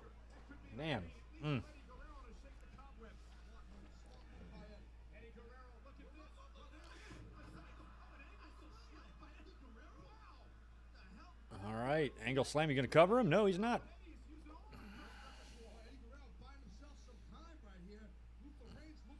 Okay, so maybe Bruce said it. I can see Bruce saying that on his podcast for sure, Joe. Yeah, Bruce says stuff. I'm not sure if I totally believe it. Timu says that it's been debunked. There was a bunch of stuff I didn't believe, though. I remember people saying, oh, Eddie was set to win the belt back, and I remember not believing that. Because I'm like, he only held the belt for a few months. They took the belt right off of him. He didn't feel like he was doing anything that significant, although he was doing a little stuff with Batista. But I just didn't see it happening based on what the temperature of the water in the company. It didn't feel like putting the belt back on Eddie at that time was something that was going to happen. But apparently that opinion was debunked because there has been several people that have said no, they were going to do that again. So maybe if he would have gotten the title back, he could have faced Shawn. I don't know, but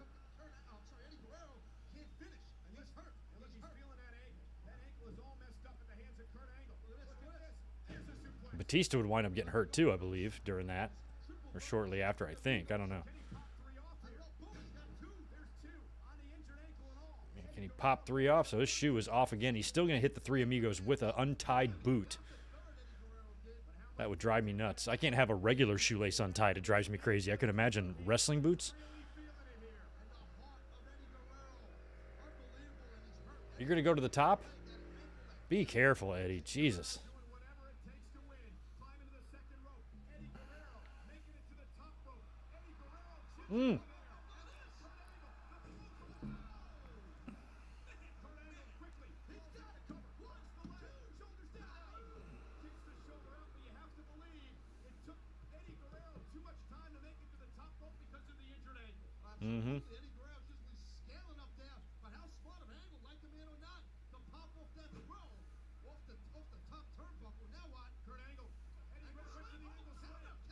Nice.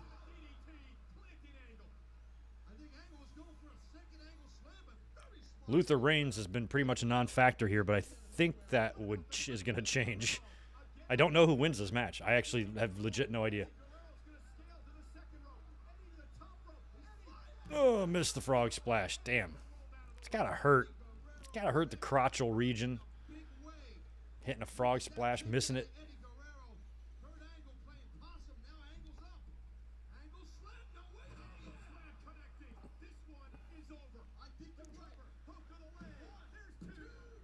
Nice.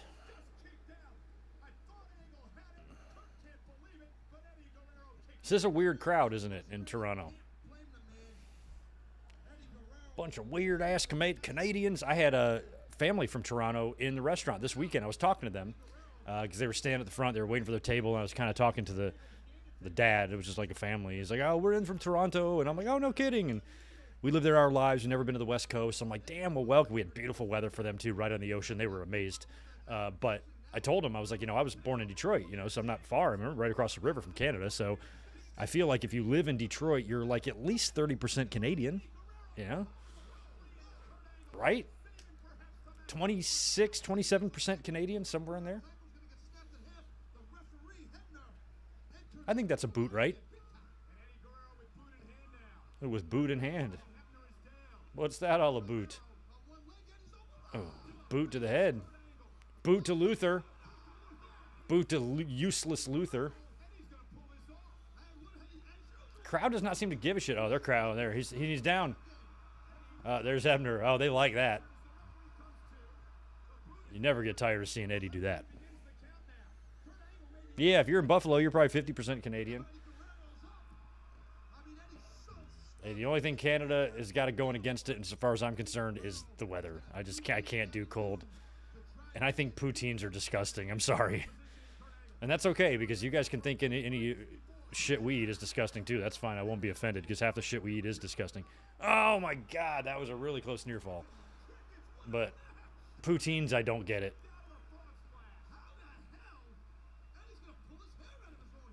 Like fucking fries and cheese and gravy on a fucking paper plate. No. No. Oh. Look out. He's got the ankle lock on the exposed foot. Jesus Christ. I'd be tapping immediately. Oh, God damn.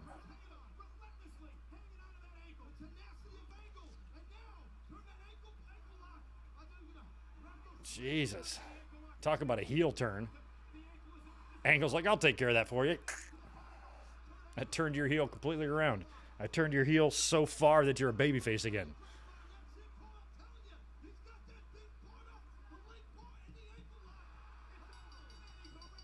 Damn, Eddie. Fall from grace, man. WWE champion at the beginning of the year. Beats Brock. Great moment at Mania 20. Then he drops it to JB Asshole. And now tapping out to Kurt with one foot. With one shoe on.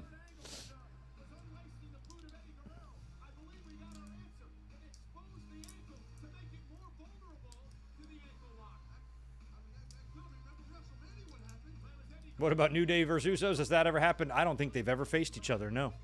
That match has never happened. I bet you it would be good if they did face each other. Could you imagine if they did something like a Hell in the Cell or something between those teams? Oh, my God. It'd be fucking great.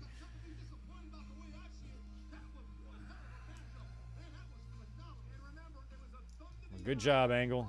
He won the rematch.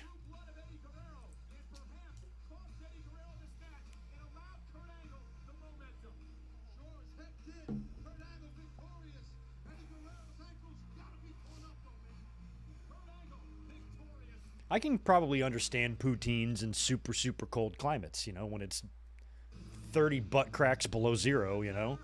You need that stuff. You need the warmth, you know. But that food's heavy and comforting and warm, and not for me. I ain't eating cottage cheese either, so don't ask me to have any of that. This build was great. That was great when The Rock showed up. Who's your favorite wrestler? Triple H. Oh, you know what? I feel like that was here in San Diego when Rock did that.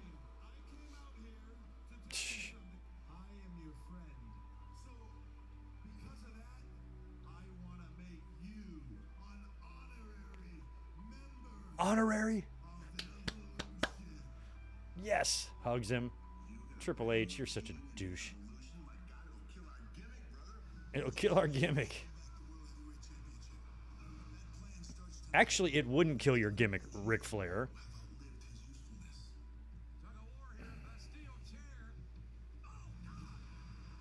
You take a kid like Eugene, you bring him in your group, and you let him have a good time, and you fulfill his dreams.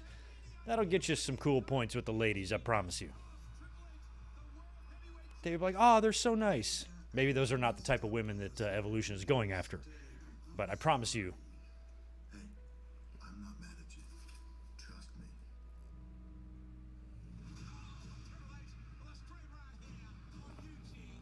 me. You fucking asshole. See, I was also kind of thinking, because, you know, Eugene would kind of get himself really amped up in the matches, too. And I thought at this time that, because even in 2004, having a special needs wrestler is fucked up. So I was always looking for ways out of it. And one of the things I thought is that this whole situation was going to change Eugene. And maybe they could come up with some sort of crazy storyline where he's a little less slow or something, you know,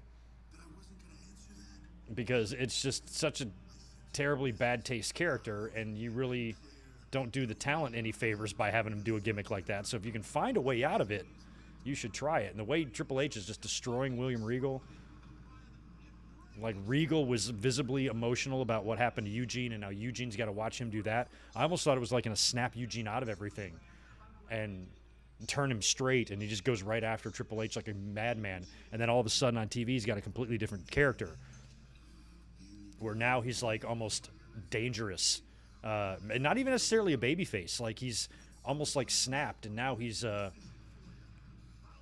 capable of anything type of thing. I kind of thought they might do that.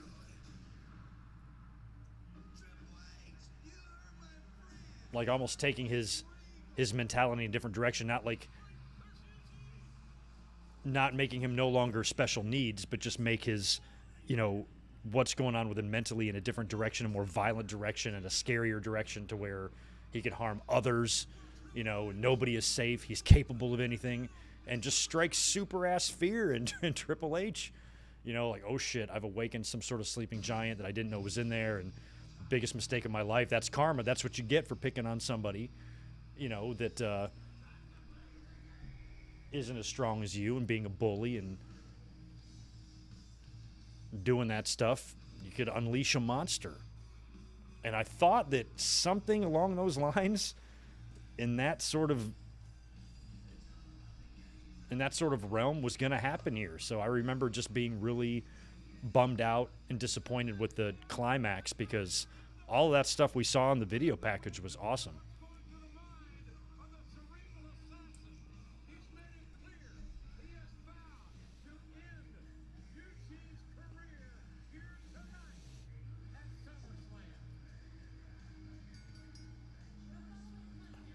Yeah, but exploiting any sort of disabilities, you know, especially mental ones, is like, even for wrestling, is pretty fucked up. So that's why I felt like Triple H just had something bad coming his way. I thought Eugene was I thought we were gonna see a lot of blood in this match. I thought we were gonna see a lot of violence. I thought we were gonna see a completely different side of Eugene. I was more excited for this match than almost any other match on the card. I remember having that thought process back then. I'm like, oh man, this is going to be great. I was happy for Eugene, because for such a goofy gimmick to be put in a pay-per-view this large against this guy, that's a huge match for him. And I don't know why. I don't know what the reasonings were, if this is ever talked about on Bruce's podcast or whatever, but I'm curious why you did a build like that to have this ending. Just feels like you should have done more with it. Nobody was beating Triple H in those days.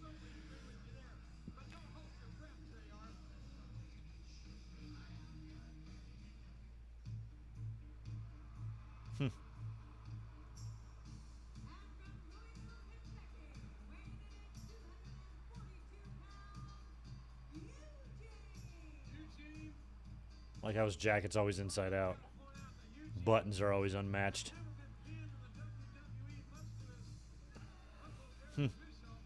See, I feel like he should come out a little madder than this.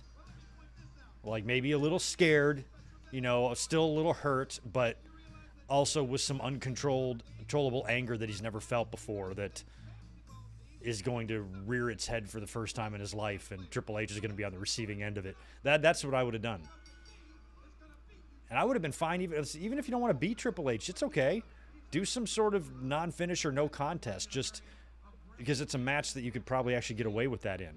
You know, have Eugene beat Triple H and get so psychotic and so buzzsaw-like on him that he opens him up and Triple H is bleeding and Eugene is hitting him with everything he can find. Triple H is legitimately scared, and he just runs his ass out of the building and dies. He's got a crimson mask covered in blood. He's running away from Eugene, who's chasing him with a fucking axe, and he dives into a running car driven by Ric Flair, and it just peels out, you know, with Eugene chasing him and throwing the axe and like all that. It would be so great.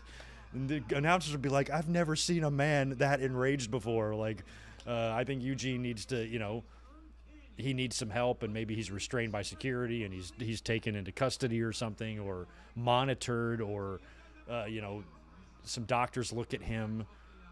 What has happened here? That all that stuff was in my fantasy booking brain at the time. Oh, give me a break, Triple H.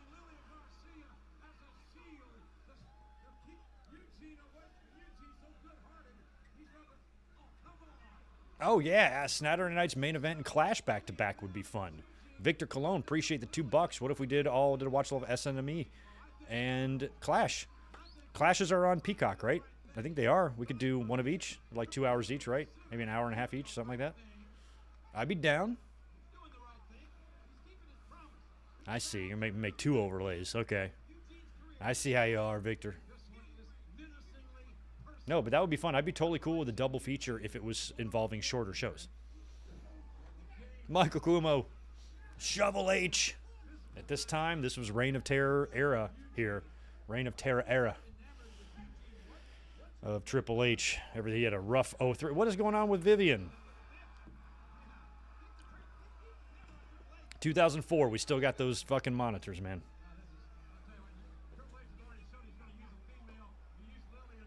If anybody has not hit the thumbs up button yet, I'd really appreciate that if you would. Keep them likes up.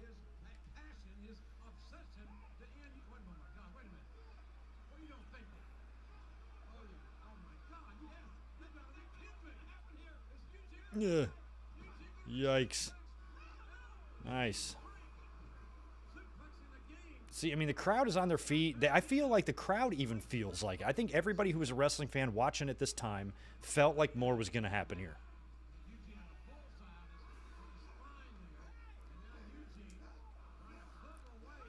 Triple H, why did he win so much?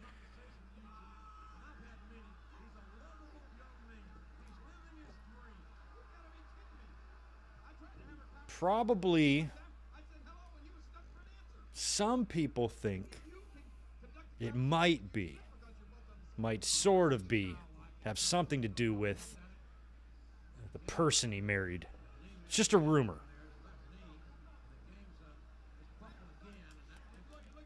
That was just part of it. That didn't help. That didn't hurt things for Triple H. Like, that didn't hurt matters for him. And it certainly helped his to solidify his status in the company. But,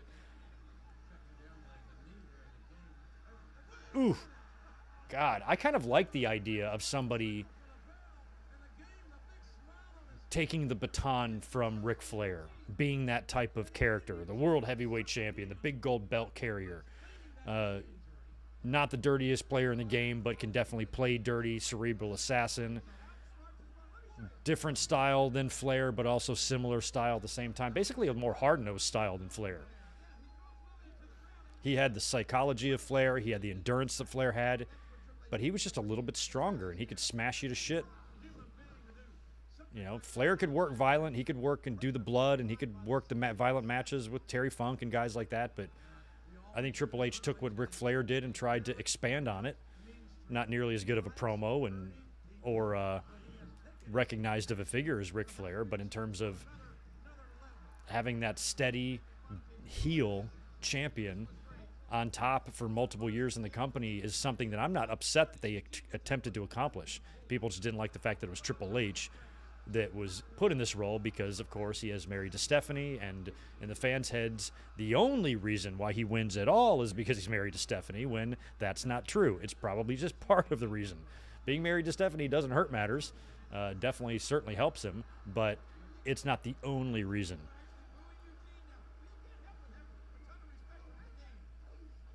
If Shane McMahon's wife was as good as Charlotte Flair in the ring, or as good as Trish Stratus in the ring, she'd be in the ring. So if Triple H sucked, he wouldn't be where he was.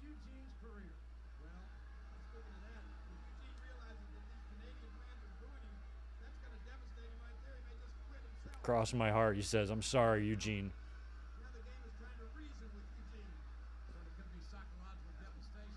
Oh, and he's going to hit him with a rock bottom. Nice. See, I just wanted a little bit more violence out of Eugene, not trying to go for the people's elbow.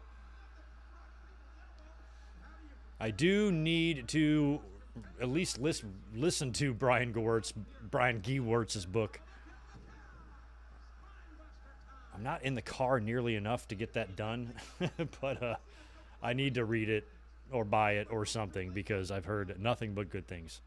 Well, I can tell you this, Eugene, certainly you've got to believe feels somewhat responsible for what has happened at the hands of Triple H to Eugene's mentor, William Regal, the last couple of weeks. Yeah, Joe, Brian's saying that Booker losing at WrestleMania, one of the reasons why he did was because the match card placement is something that I've mentioned multiple times over the years. I said I was always one of the... I didn't like that Triple H won. I thought Booker T was positioned to win, but I didn't freak out the way everybody else did because I was like, you know, if you're going to crown Booker in WWE, give him that moment at a main event or put it on another pay-per-view by itself that's not on the same card with Austin and Rock and Kurt Angle and Brock Lesnar and all these other matches. A moment like that probably deserves its own stage to breathe on its own, and the card placement is a really good reason to not maybe pull the trigger there. I'll tell you what, I was much more mad with Triple H retaining at WrestleMania 16 in 2000 than I was at WrestleMania 19. Because that match in the main event of WrestleMania 2000, I don't know how that wasn't The Rock in that situation. So I found myself much more frustrated with that. But they righted that wrong the next month at Backlash. They didn't really do that with Booker T. So I didn't love it, but I wasn't as infuriated about it as other people were. I believe there are times in WWE's history where they have been racist assholes. I just didn't see it in that particular situation. I think Triple H brought it up in the promo, which, you know, of course makes people think that. But Booker was in such good shape at that point. He would have looked great with that big gold. I really wish they would have done it. Jack Doan. Funny to see him in there.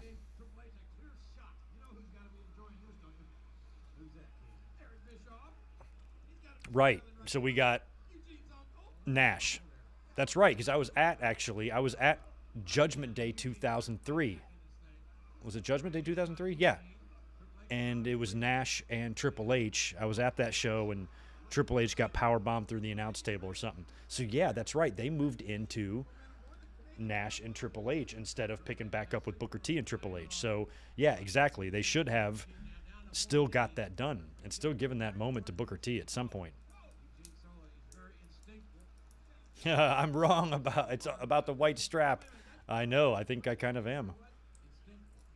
When the belt discussion was coming up online last couple days, everybody was like posting pictures of their favorite belts, and everybody's got a picture of that fucking white Intercontinental strap, and I'm like, whatever. I can't change it. Nothing I can do. All y'all are gonna like that 02 Undisputed title too for some reason. Everybody loves it. I'm the only one that doesn't.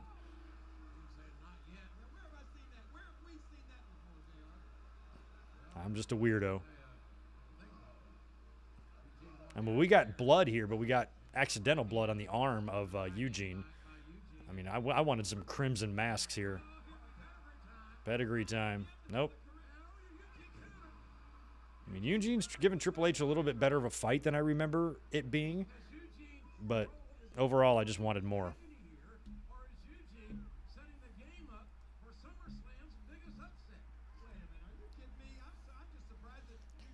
Yeah, WWE putting Austin in Rock's corner was just stupid. They should, I know they were in a hurry and anxious to get Austin back on TV, but Rock was so over. He needed no help getting any reaction from the crowd.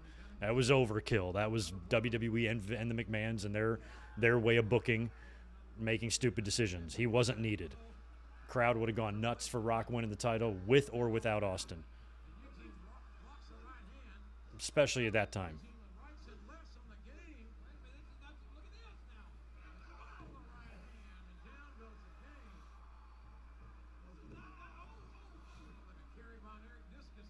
Thanks, Mike Witt. Yeah, you know, it's weird. It's always weird whenever I have to do something Benoit related, putting him in a thumbnail or anything like that. I'm like, do I really want to just be doing that? So it feels like every time I feature Chris Benoit in any way in a video or have his image, it's disrespectful to Nancy and Daniel. That's kind of the way I look at it. So it always makes me weirded out. So I figure at the very least we can put their picture over his face. Just out of principle, you know?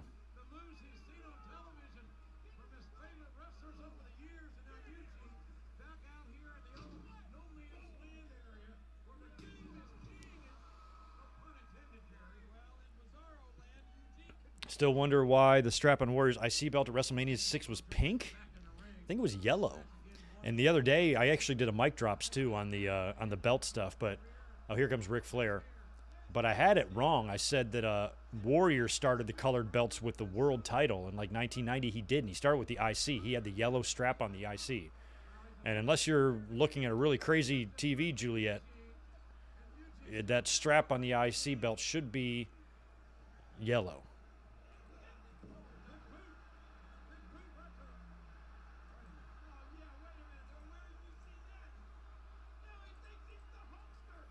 He thinks he's the Hulkster.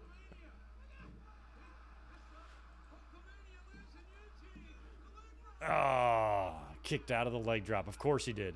Oh, there goes Ric Flair, ate a punch.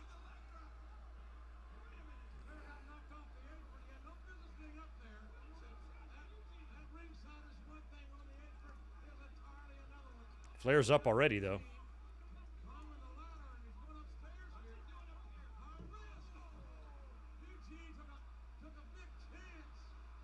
That's it. Nope. Oh, we're going to do the old slingshot spot. I don't like slingshots. Some people can do them good. Pedigree. Triple H can take them. Dolph can take them. Mr. Perfect can take them. A lot of the athletic wrestlers can do them, but they're dumb. They don't make any sense. They wouldn't work in any, like if you took a limp body, you know, and you'd grab him by the legs and you fell backwards, he wouldn't go flying over your head. You just fall backwards and fall down. Look at Jack Doan kicking Ric Flair out. Flair, what's going on with your spaghetti hair? Just pour some marinara and a couple meatballs on that head.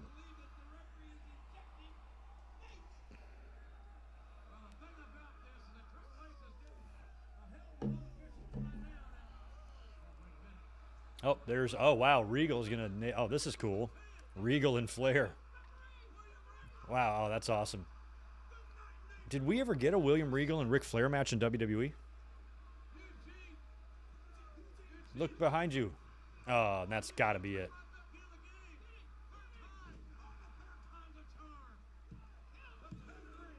So, I will say this about this match. It was better than I remembered.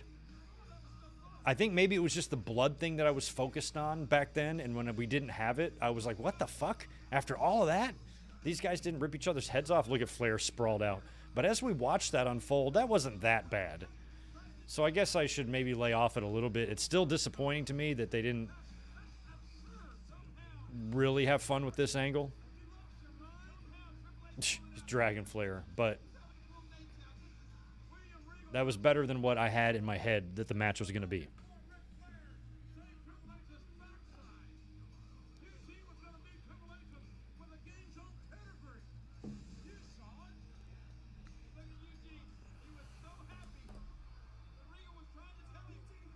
Eugene.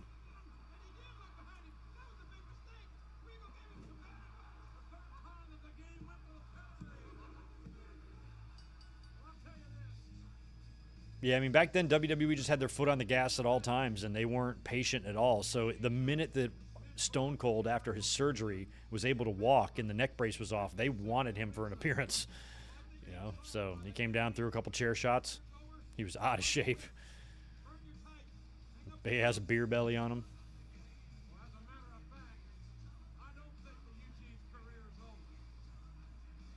He's just waving to people. Poor Eugene. You fought hard, kid. But I was hoping for a complete Eugene character change after this match. I thought this match was going to be what changed him. He was going to snap and become crazy and violent and scare the shit out of Triple H. But, oh, Diva dodgeball, guys. Get your popcorn out. Oh, this is so stupid. Okay. Earl and Mike Chioda are on dodgeball duty. Well, I guess this was a pre-tape, so it's not like they're doing this now, but I'm like, this is some shit for Jack Doan. I'm sorry. You don't put Earl in here. Oh, hello. There's Michelle McCool. Who's the second girl? That's Joe? Joy. I thought it was Joe. Amy. Oh, that's Amy Weber. Okay, I remember her. Don't remember her. Maria, I do kind of remember you. You did some things. And look at Christy Hemme. Jesus. And Michelle McCool. You might have done all right. Did you ever meet anybody or find anybody to go out with or marry, Michelle? Anybody interesting?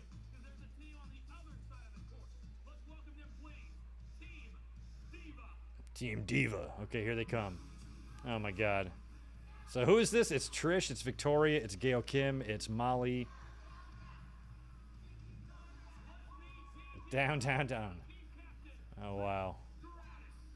Team Diva, okay. Molly. Jazz. You had Jazz on your team and you didn't win dodgeball?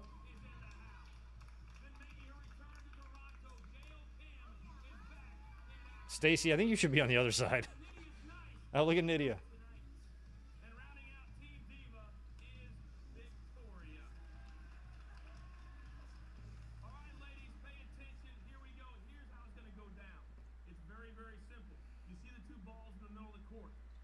Is Trish not playing?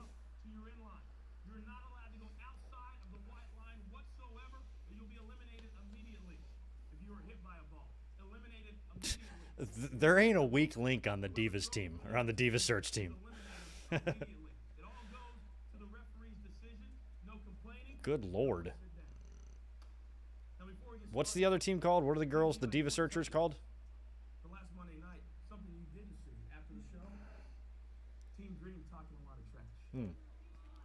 Oh, Team Dream talk trash.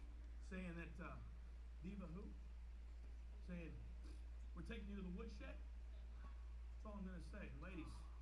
This is kind of crazy that they lost. It's Molly, Jazz, and Victoria. I feel like just put the three of them against all of them. All right, let's get started, ladies. Back up. On the referee's whistle. Like, Stacy's probably pretty useless. Gail Kim's probably all right. Nydia might be all right. I think Stacy's the only weak link. How do they win? Let me watch this. I guess I've never even thought to watch this again because why would anybody do that to themselves? But this is going to be my first look at Diva Dodgeball since the day it happened, and probably my last look because I'm never watching this again. So let's see exactly how these girls lose here. How do you lose to these? To Team Dream. Oh, they cheated too. Oh. And they got both balls too? Oh, Jazz is out. Damn, just like that. Oh, no. That was a bad start by them. Victoria's out. Yeah, Michelle McCool is pretty good. They're just letting her do it. Ah. So it's just Michelle versus all of them?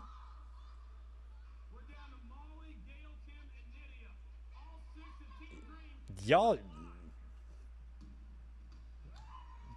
missed? Oh. Yes, okay, come on. I feel like they're going to come back and the Divas are going to win. Come on. Jesus, you guys suck. This is the worst shit I've ever seen in my life. Molly's out. That one's out. 5 on 2. Wow, Michelle took out. She's out. Gail's out. Oh shit! It's down. It's down to Nydia against 5.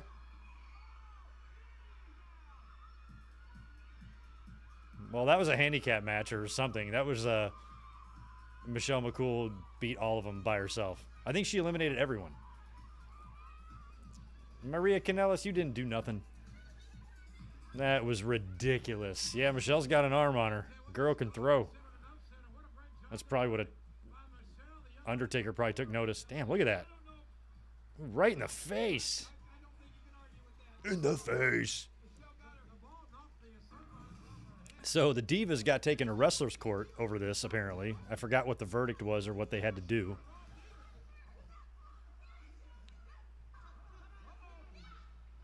Oh, now they're going to fight. Okay, here we go.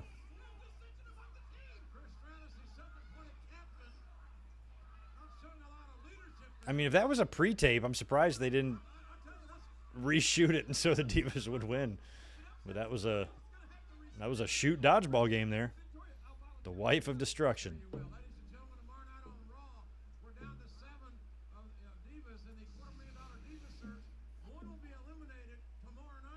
Oh, one will be eliminated. That's a shame. Lawler's upset. Canada's booing the women. They're booing a dodgeball game on a wrestling show. I wonder why. Oh yeah, you can see right here. This Deadman, he's got some size on JBL, which is rare. JBL's such a big man. But I'll tell you what, Cole.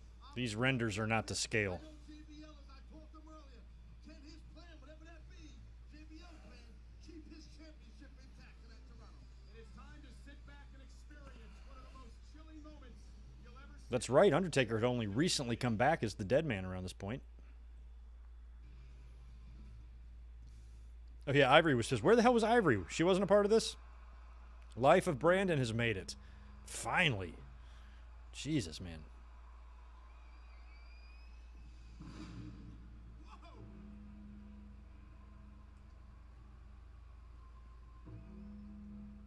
Yeah, Barry. Well, I'm not saying they fake it. I'm just saying, like, tell the girls it's a best out of 7 and you just shoot 4 or 5 matches and just use whatever one you like best. That's what I do.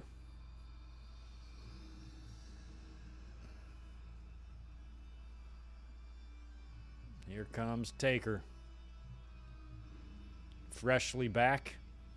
I remember at the time not really thinking he would win the title here, even though he just came back. JBL just won the title, and that's, you know, I wasn't sure if JBL was literally going to be a transitional champion just to get the belt from Eddie to Taker, but it felt like Undertaker was likely not going to win it here.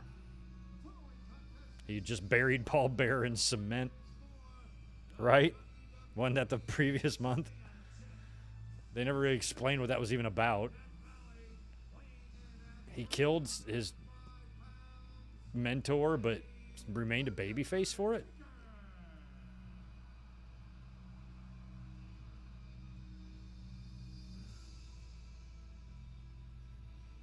Oh, Ivory might have been gone by this point. That could explain it.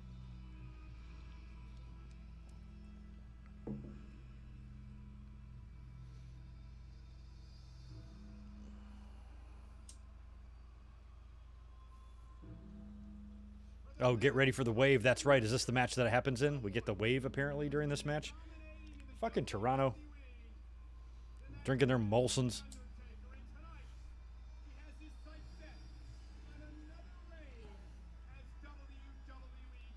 I don't remember why he buried him. It was something to do with the Dudley Boys or something. I have no idea. It made no sense whatsoever. Good way to get Paul Bearer off TV. But couldn't they have just done a different thing? Didn't have Undertaker just murder his ass?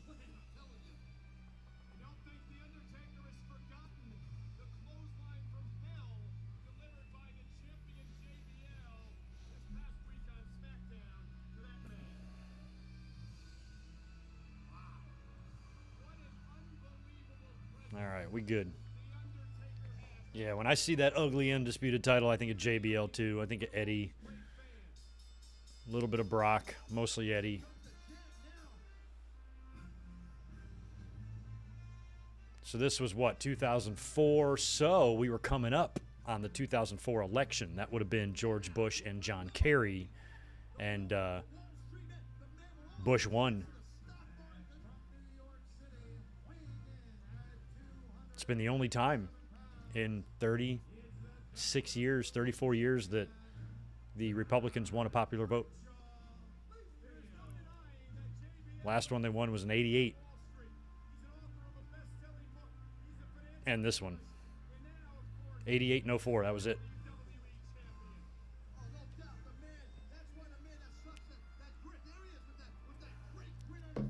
That great grin on his face.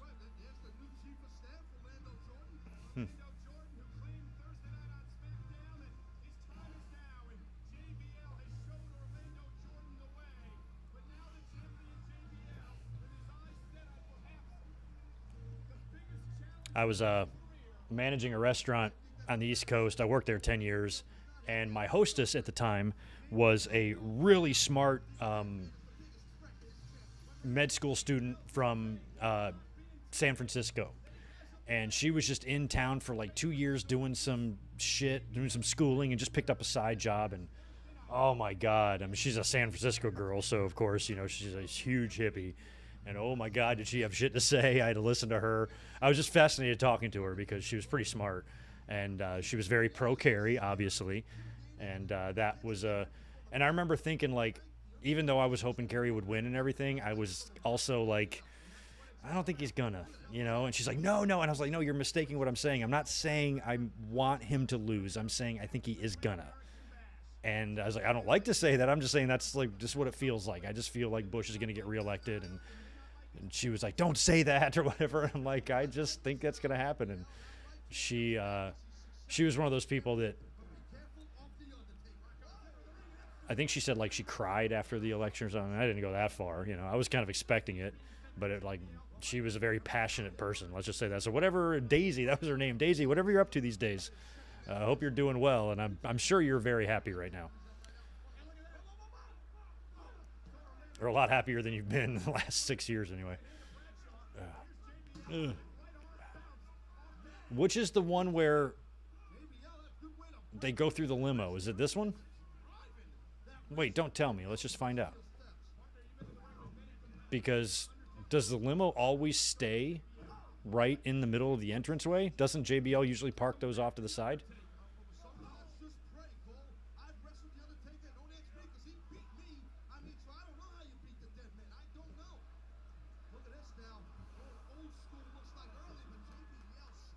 It's kind of crazy watching JBL. We're watching Nick Patrick referee a Bradshaw and Undertaker match.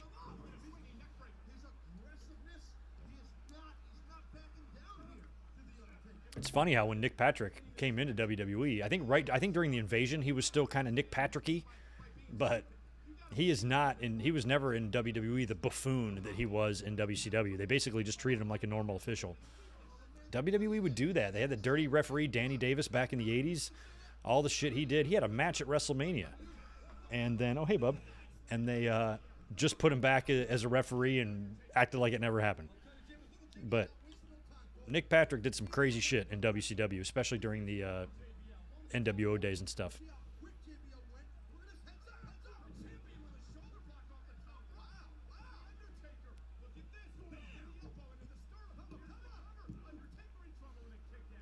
I was never a big JBL fan, but this was a good character to have at the time, you know? This cowboy fucker, you know? Didn't they even do, I think, if I'm not mistaken, I think on Raw one week leading up to the election, didn't they do like a JBL and Mick Foley debate or something? So, and I know they brought out like fake presidential candidates before and had them fight and all that dumb shit.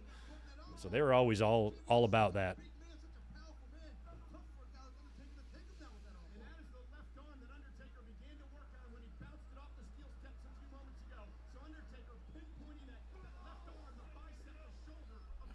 Yeah, the limo would usually go to back. Thank you. I was curious, like, did they always leave it out there? And I know sometimes they left it out there, but it always seemed like the Alberto Del Rio cars or something, like just kind of off to the side, not right damn smack in the middle. So we should have known that they were going for some sort of finish like that. But going into this match, I was just thinking JBL would find a way out with the belt. And I guess the limo was his way out. Or his way in.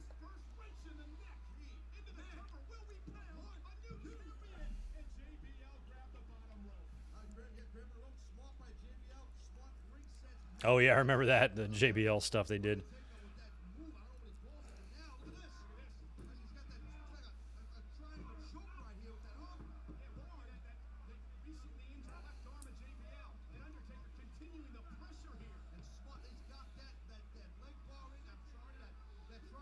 Yeah, I feel like, yeah, you're right. He's the only country guy WWE champ. I feel like JBL is WWE's Stan Hansen.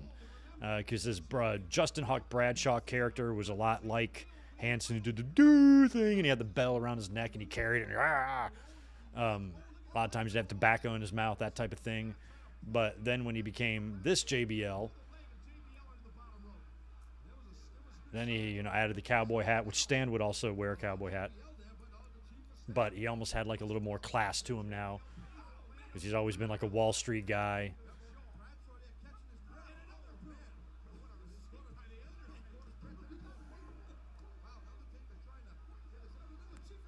Ugh.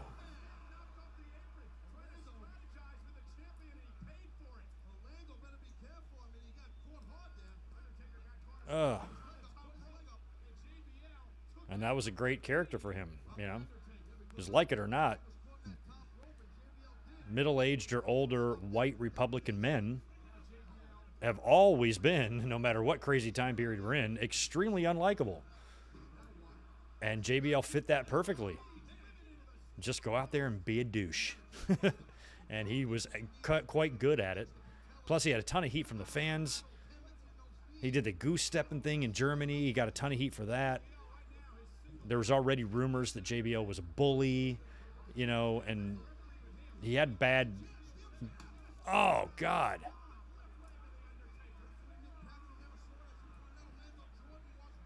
He just had a bad rep online and with the fans and stuff.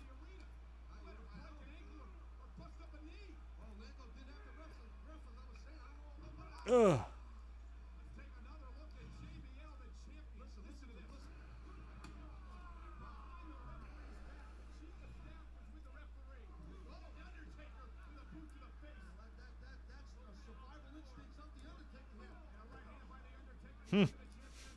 I was wondering if how close Orlando was going to get there. Chill out. The cabinet. I forgot that he had his cabinet.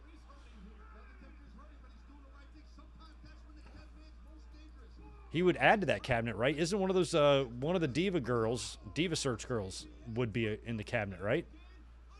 One or two of them? And who else? It was Orlando Jordan. Did they have another wrestler in it? Some more backup?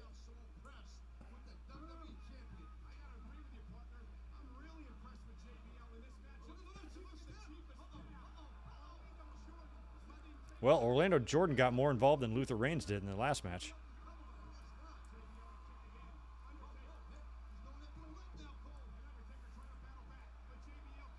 Oh, yeah, the Bashams and Shaniqua. I forgot about Shaniqua. You talk about someone with a great look. Here, okay, so is this when the wave is happening? Fans are just... There he goes.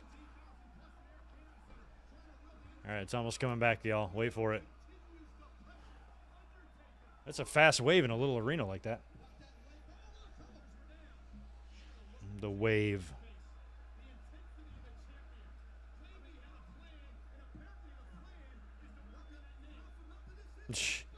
Fucking wave. Toronto and the wave. They did the wave at WrestleMania 6. Also in Toronto at the Sky Dome during Jake the Snake and $1 Million Man, which was a really good match.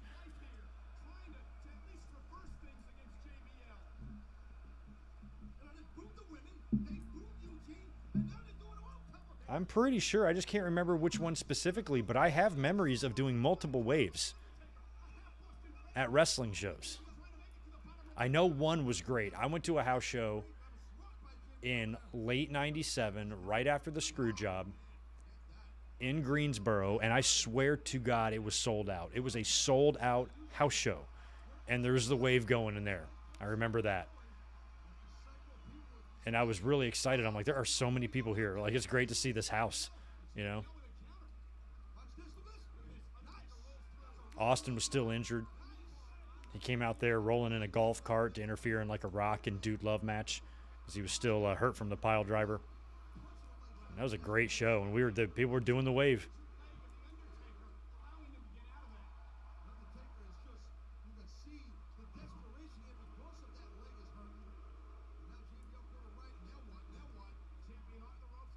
Ugh.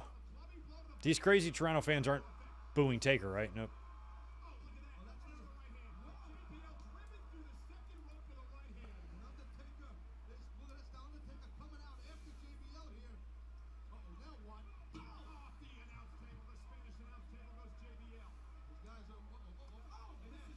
Yeah, think of other really cut women in wrestling, and like the Charlottes and who else? The Charlottes and the... I had somebody else in my mind. They just, to me, don't stand up to Jade Cargill or someone like Shaniqua. Like, they've been like, or the China and, you know, even. They are just on a different level.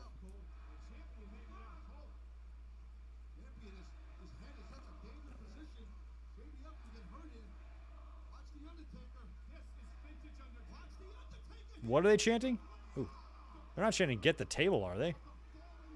That makes no sense.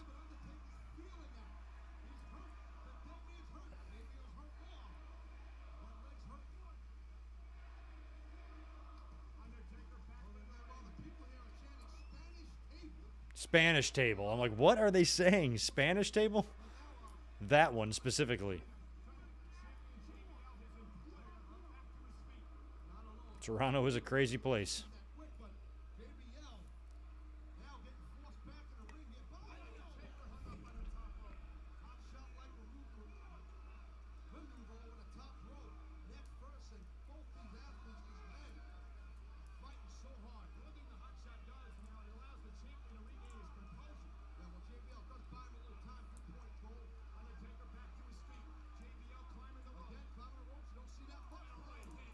Yeah, Spanish table. I thought they were saying get the tables too, and I'm like, why would they be chanting that? They are chanting?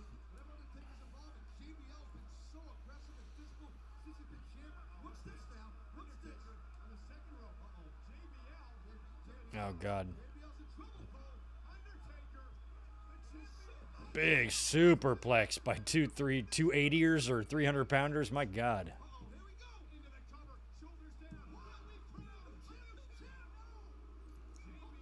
Too much.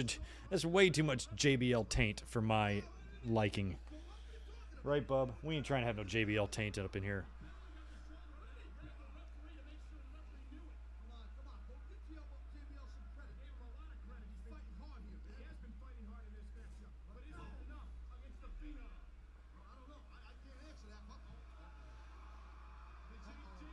JBL last ride? Can he do that?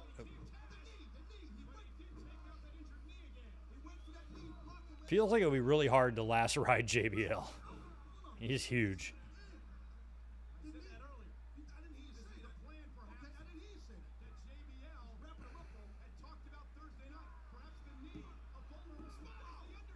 Damn.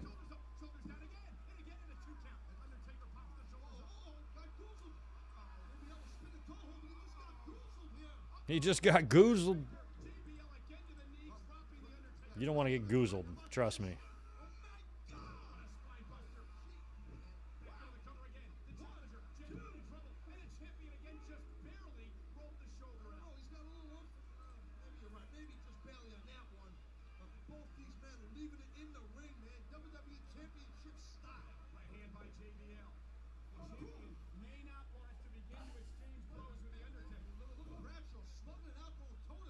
Yeah, you're already on the defensive as it is. You can't go toe-to-toe with the dead man. Soup bones. I love that.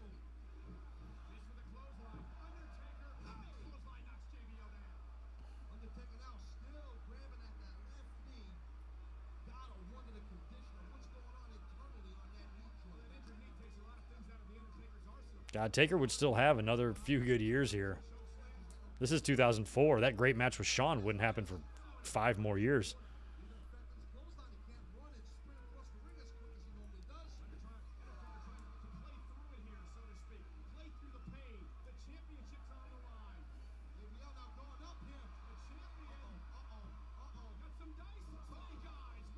Look out. That's his own clothesline from hell. Clothesline from hell, literally.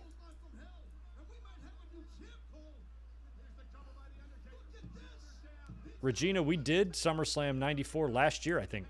We did a watch along of that. It was fun. Did SummerSlam 2000 last week.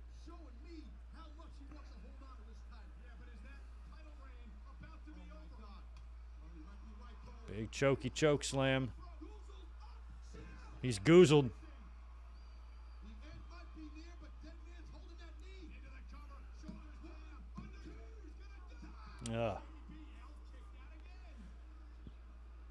The resilience of JBL. The heart of a Texan.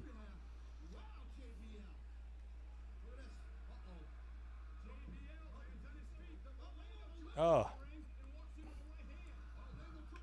Oh, clothesline from hell to Undertaker as Orlando takes the spill.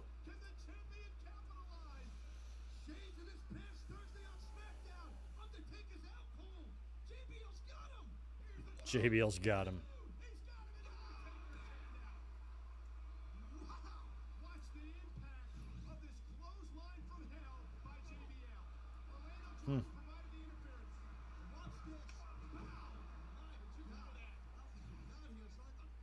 It's funny seeing Undertaker's hair not quite so long yet because it was short when he was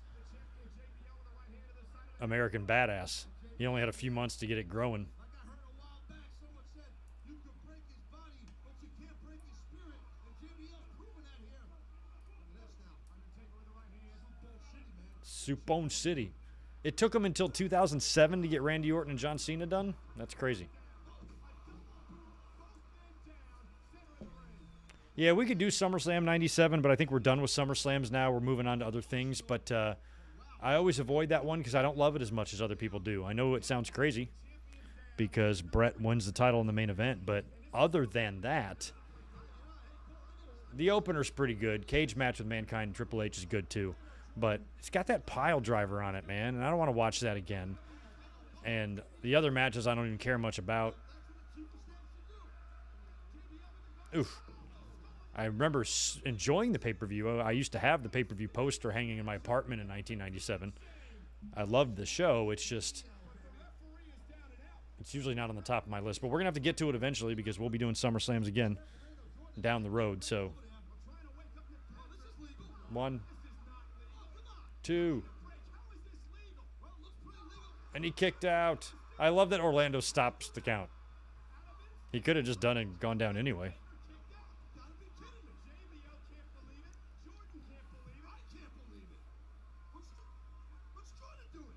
Jordan, oh Lord, well at least Nick Patrick's down, doesn't see any of this going on.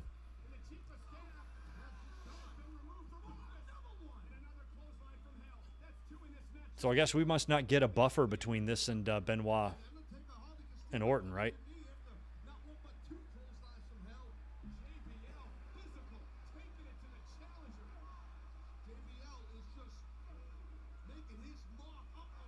Oh.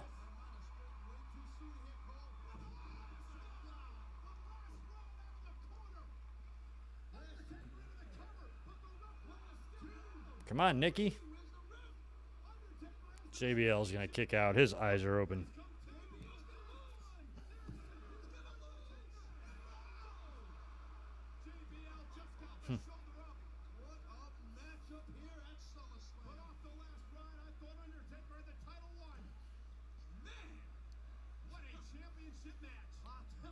Austin's had some weird luck at SummerSlams.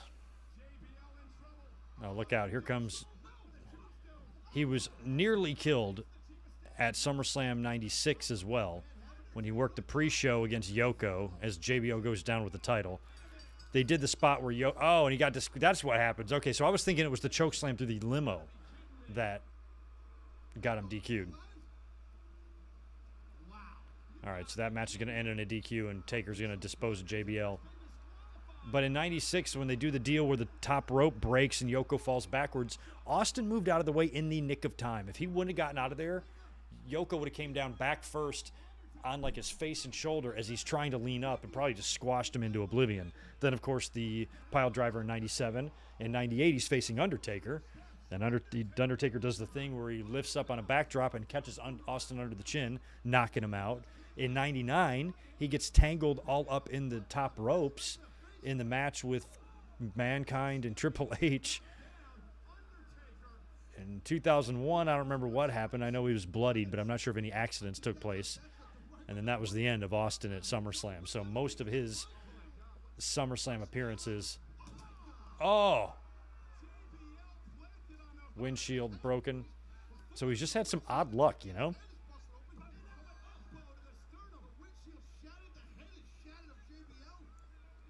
He didn't compete at 02 because he had taken his ball and go home. And then in 03, he was retired. And that was it. So weird appearances for him. Come on, you got to come back. Don't you do the limo thing, Taker? Are you forgetting something? Oh, yeah. Shit, I forgot. They went through all the trouble of gimmicking the roof. And hopefully the inside. Hopefully he's not landing on seats in there.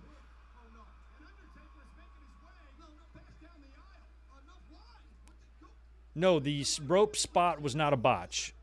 That it was made to believe that it was a botch, but it wasn't a botch. They planned that. But the way Austin got out of the way, if you just watch that replay back, he barely makes it. He was a half a second, millisecond away from really getting landed on rough. Oh, my God. Look at the blood dripping on the roof. That's gnarly. Oh, choke slam. Okay. I mean, you can tell it's...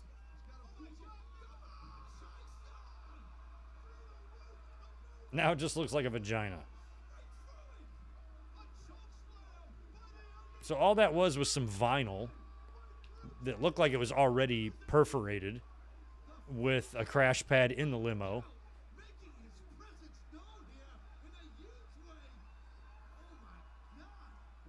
I mean, for spots, that one was only okay. That wasn't, like, mind-blowing to me.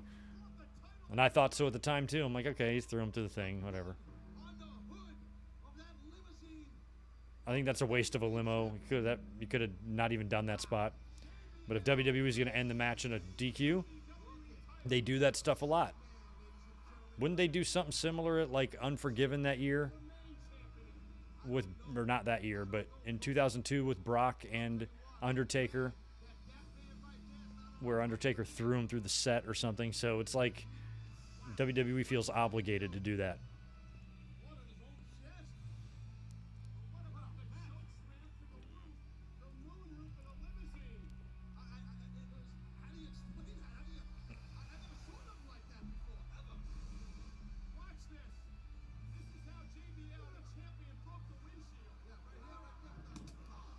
Windshield broke.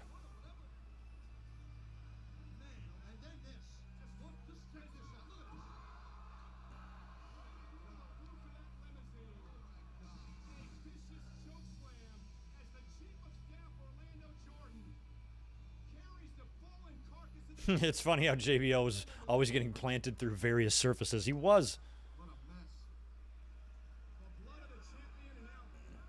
He was always so bloody. He'd have that war the following year with John Cena. A lot of blood involved in that. I want to see the inside of the limo. What did he land on?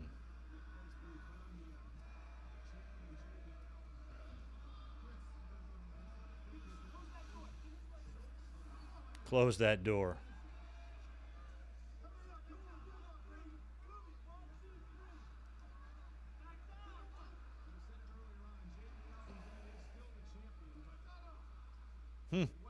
Crowd is chanting and singing.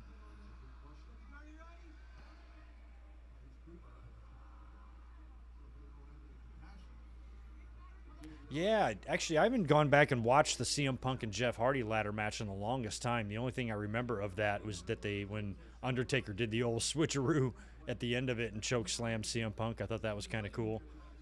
And a great way to move on to your next program as Jeff leaves WWE and would wind up getting a bunch of trouble just a couple of weeks later. As they stretcher poor JBL out of there. See, I'd be claustrophobic as hell in that. Oh, you forgot the belt. Like, if I was legitimately hurt and they needed me to put me in that, then that's fine. But if I'm acting and I have to be laid down in that and strapped and put that shit around my neck, I'd be losing it. Ugh. That one kid on the guardrail there got a great shot of that.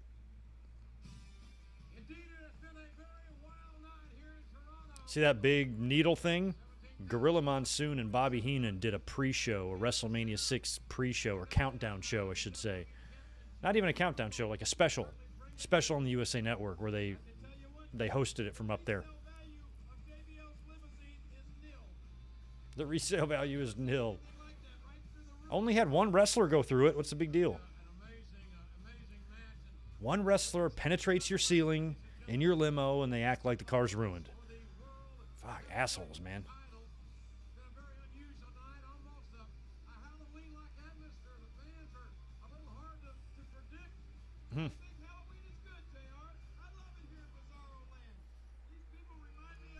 All right, it is time for the main event because here comes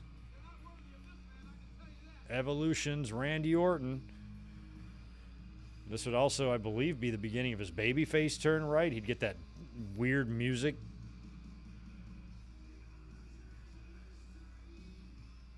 The whole deal will be coming the next night, right?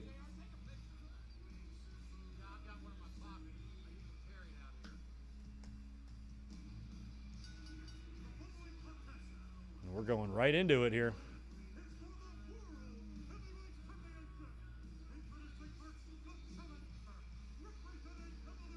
How nice it would be to be young again. Young like Randy.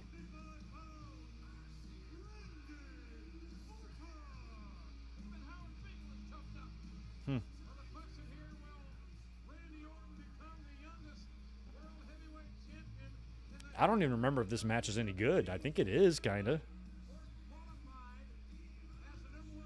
It's hard to go back and watch it for multiple reasons. At the time, I was a big Benoit fan. I didn't want to see him lose the belt. And now, obviously, there's much bigger reasons to not want to watch it.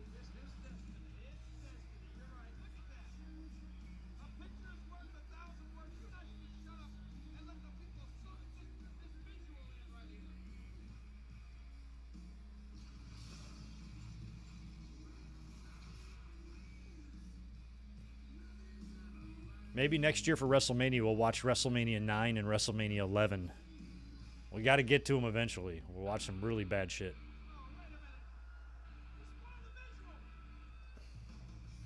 Here comes Benoit. You're not wearing the title? He's like, ah, fuck it. I'm about to give it away anyway.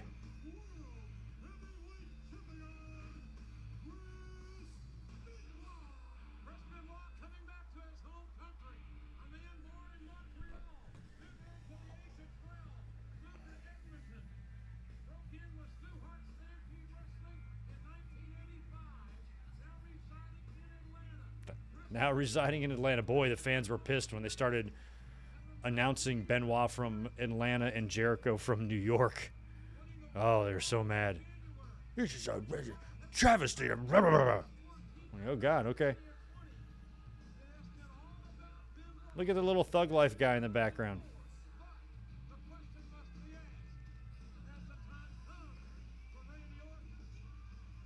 Here comes the killer. I should turn this down so I don't get any ad pickup.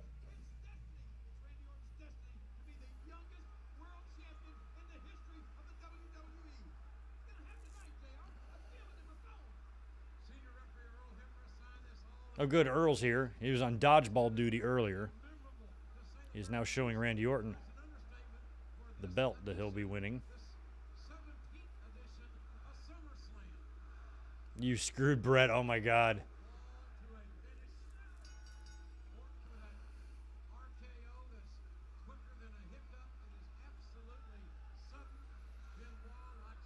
I liked Benoit's WCW theme. I actually did.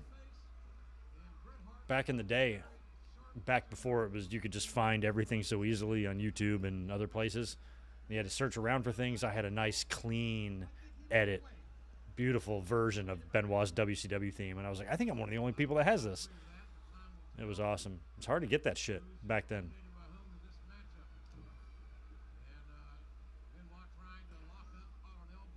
Yeah, WrestleMania 4 would be good. We need to do that.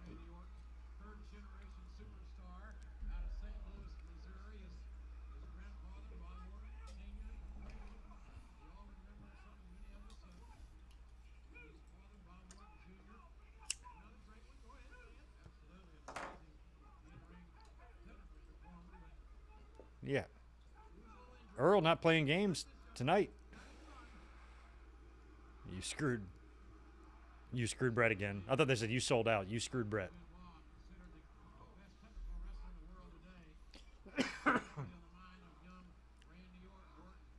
I'm really holding out hope that Triple H brings back some old belts. The big gold would be wonderful. Dropped a video on that today.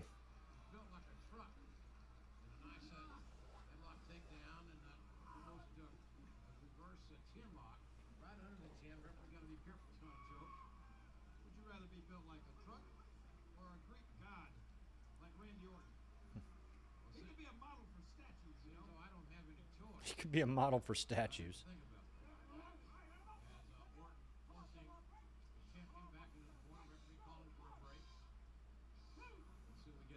The one-man gang should have beat Savage at WrestleMania 4. So we get one-man gang and $1 Million Man in the final? Is that what we want?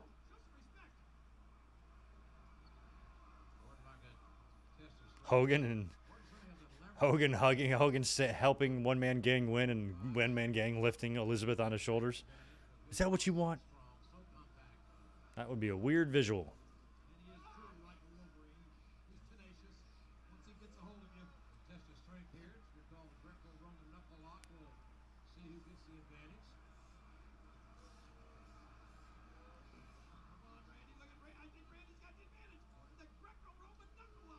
Greco-Roman knuckle lock. The Catalina wine mixer.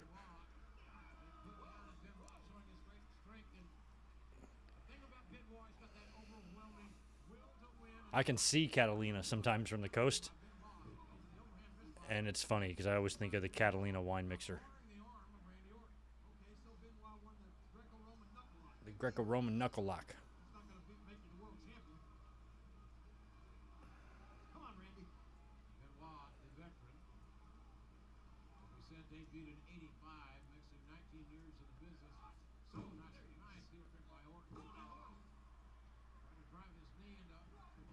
Nice. Nice.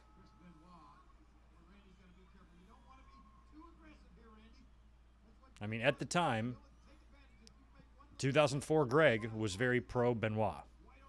So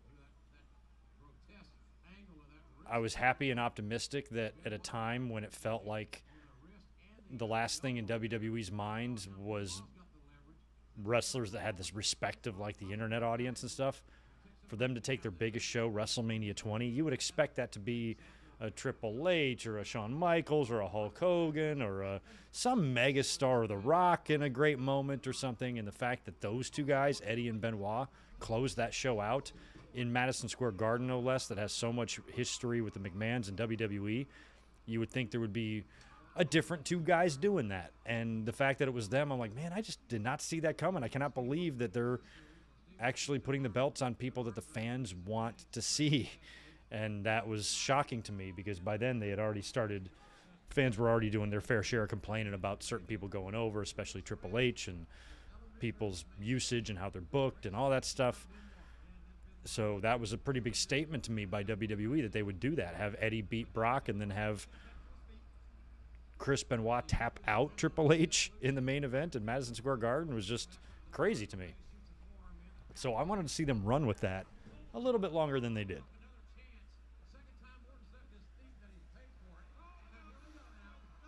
Going for the sharpshooter, nope. Yeah, Orton has got some size. He's definitely got a lot of height on Benoit. What's going on, Mr. E? It's a freaking Greco-Roman knuckle lock. Where anything can happen.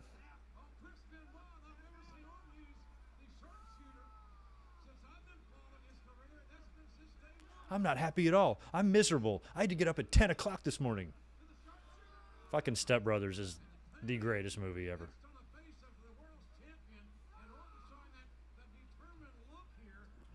I mean, you don't have this applied properly at all, Randy. But you're tall enough, you should have had more leverage than what you did.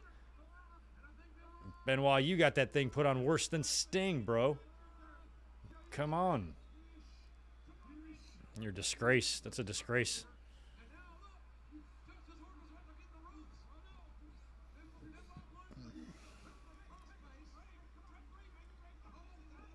Make him break the hold, Earl. Oh, Benoit posted. Benoit always took post bumps so well. He's so meaty, so muscly. He just bounces right off the posts, and he would always bump so hard.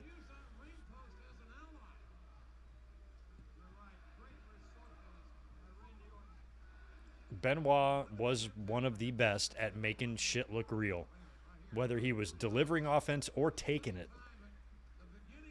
He's got great facials. He's always writhing in pain or reacting or showing some sort of emotion on his face in the heat of combat.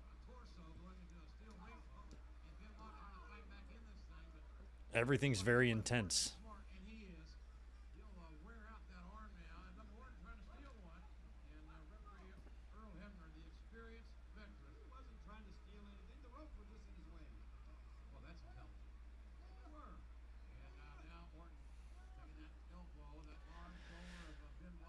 What's up, John Horton? I think at some point with Gargano being on Raw, he's going to have to do something Ciampa related. Not sure how long they'll wait to get to it, if they'll keep them separate for a little while until they kind of cross paths, or if they just get right to it.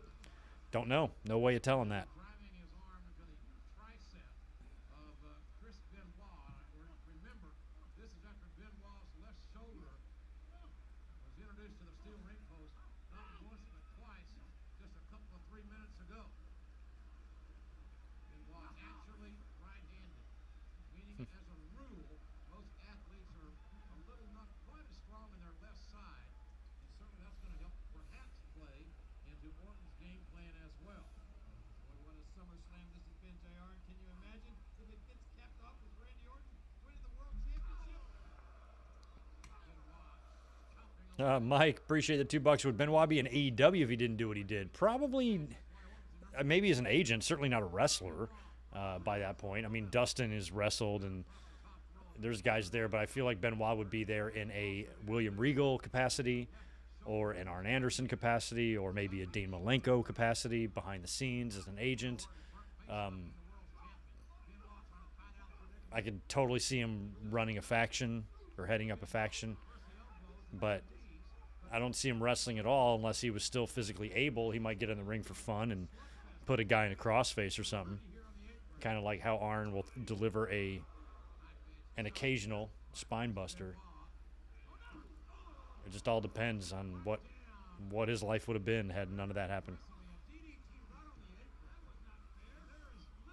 I mean, the problems that he wound up having that led to him doing those things, I mean, maybe what if they held off and it happened 10 years later, and by this point he has a new wife and a new child and he does it to them, you know? Maybe it was inevitable. You just don't know.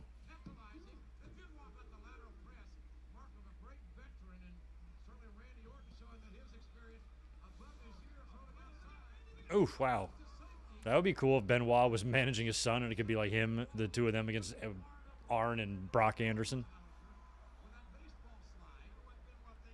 But unfortunately for Benoit's kid, ooh, oh my God, Jesus Christ. That was a Darby Allin torpedo completely across into the face first into the barricade. Look at this. God damn. Oh, damn. That can't be good.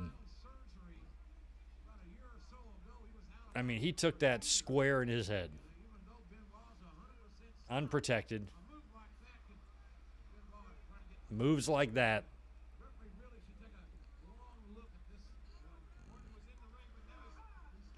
Is what you want to not do too much of in wrestling.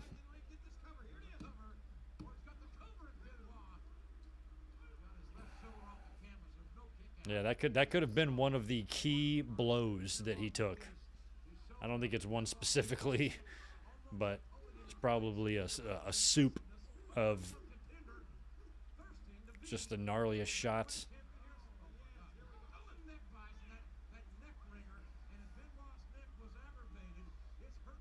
Yeah, it's hurting for certain. Orton's working the neck in this match.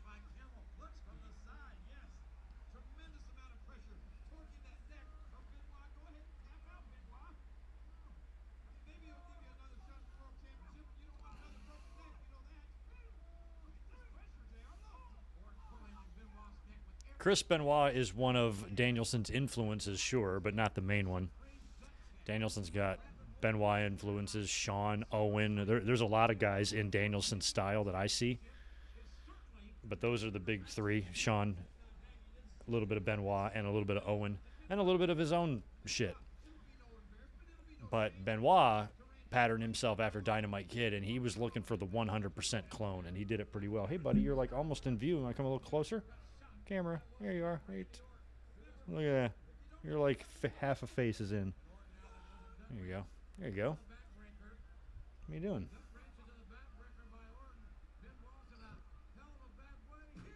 Jesus. I mean, Orton's pretty damn strong. He had Benoit up in that backbreaker for several seconds. What's up, buddy?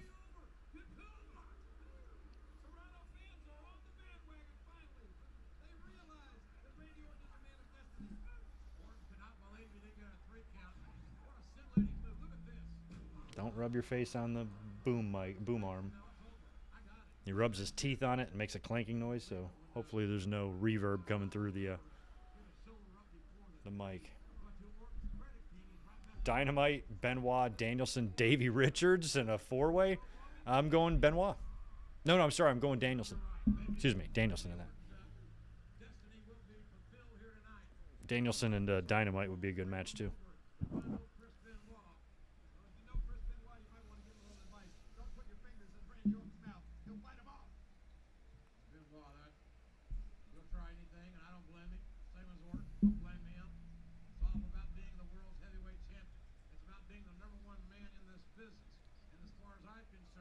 Yeah, this is Bub rubbing on the mic stand.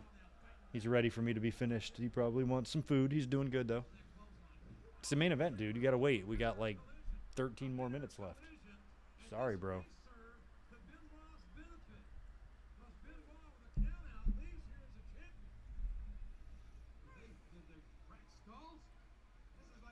Yeah, both cats made an appearance tonight. We had Tito up here earlier, and this is Bub. With your tiny face on the side of the screen. Come closer. Nope. Up.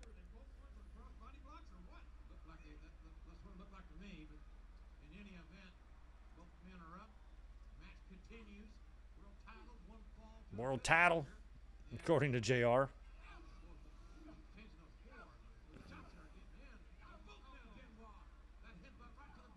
Jeez. These are hard shots, too.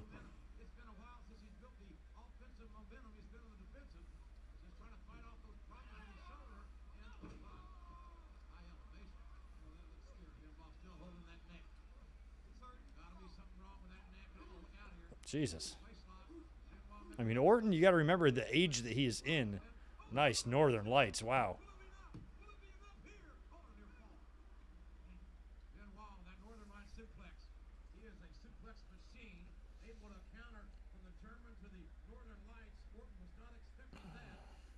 Thank you, Mickey Cyborg, or Mikey Cyborg. Yeah, he's doing pretty good. I mean, he's not doing great. He has his ups and downs. He has his slower days than others, but overall, he can still get up and down the stairs, and he still crawls in my lap. He still eats his food for the most part. So he's doing great. He just had a steroids a couple hours ago, so he's roided up.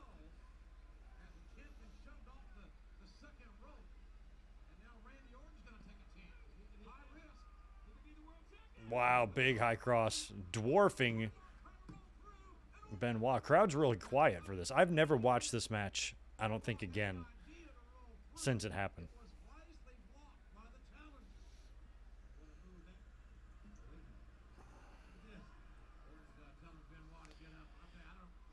Yeah, well, now that we have so many and more knowledge and advancements, too, in concussions, CTE, things like that, I don't think somebody is going to be, hopefully anyway, allowed to get to that point again that Benoit got. So if he would have had these issues in a more advanced time like we have now, it could have been maybe recognized. They could have said, hey, you're not going to ever wrestle again, and maybe stopped it before it happened.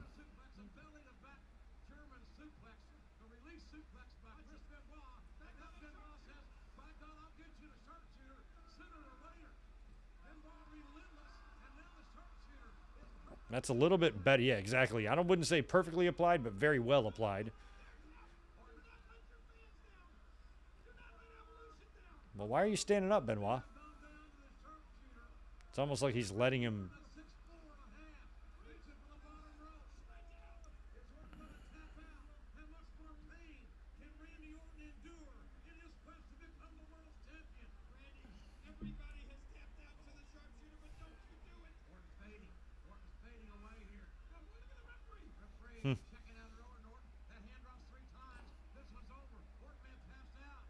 Nope. I swear Earl was looking right at us. He was looking right in the camera. I'm like, are you staring at me, Earl? I'm totally made eye contact with Earl.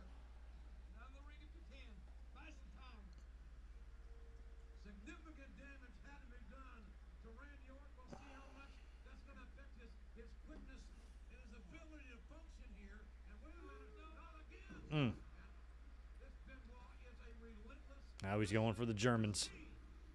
The world's heavyweight champion is now schooling Randy Orton on the art of German suplexes. Showing the world why he is called the Wolverine. If I was Orton, I'd be saying 9. This is no. Oh, this roundhouse clothesline. Another one. Now it's 3. Canada, not Germany. Where Bizarro is. And another one. These are like God, that's got to be tiring. are almost like Benoit's hanging on. Roman throws. And another one. Good God, I've never seen Finally, he's like, damn. All right, crowd was appreciative of that. this sold-out crowd. A 17,640 here in Toronto, showing their appreciation. There's a few really great seats that are missing there on the lower level. Damn. Get back in a hunt here. Bad time to be getting a snack. And Benoit, real bad. Almost a tribute to his boyhood hero, Tommy Billington, the Dynamite Kid, as Benoit goes up to the top. This is vintage Chris Benoit. And Benoit, Oh my God. the knees. Orton had it scouted. Damn. In his years, a That was ugly. signature-like maneuver. I don't think that was the knees. I think that was the feet. Orton's face is busted. His mouth is bleeding. That was Benoit's headbutt, and I think he came down on Orton's feet. Show a replay of that. Here we go. The hell? No, not knees, but feet Oh my God. Yeah, rough. of Benoit. How is Benoit doing? Yeah, his feet. Oh, that sucks. Benoit was doing so well with that ground attack. He had to try one high-risk move. Come on, Randy. If you could just cover him, Benoit, move. His feet Well, props to Benoit for doing a whole bunch of shit he doesn't need to do. Orton's out. Orton is not functioning very well here either. Orton now. Up there's the crossface. First the sharpshooters, and now this, and this is pure torture. The best in the business have tapped out to the criminal crossface. This is how Benoit You're pretty close, Orton. I think you can make it. I don't even know how this finish ends. I'm guessing Orton just catches him with an RKO at some point. I don't think Evolution gets involved, but I'm not sure. perspiration or a counter in any event. Orton slipped out of the crossface. He rolled through it the second time. And Boom. There it is. I was about to say, he's probably going to hit him with an RKO out of nowhere. Wow. Just like that. RKO out of nowhere. Won him his first title. There you go, kid.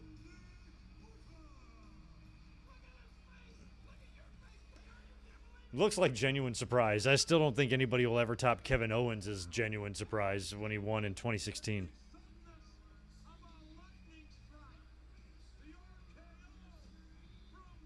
From nowhere. Just like it was the Diamond Cutter, they were doing the same thing in WCW. How he could just hit it on you, and it would always pop the crowd. Yeah, Benoit took a lot of unreasonable head shots in that. That dive to the barricade was stupid. He definitely got tagged hard when he headbutted Orton's feet.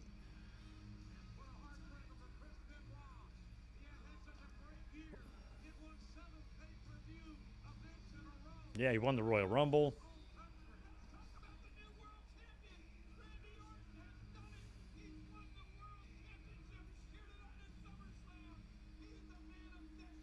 Oh, this was totally done out of spite.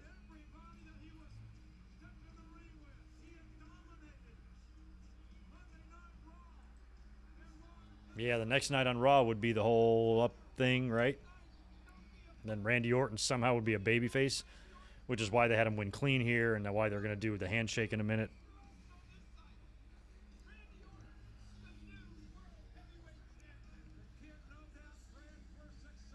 Another moment in wrestling robbed by Benoit's crimes, because it's not, I mean, they'll show little clips of this sometimes, but they'll never show Benoit, and it's not like Randy Orton can talk extensively about this match and what was discussed between him and Benoit before the match and all that stuff.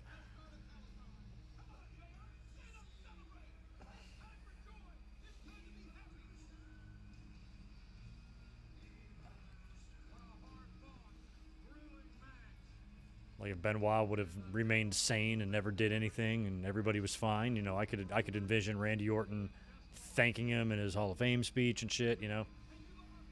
And Benoit's coming back. Here comes Benoit.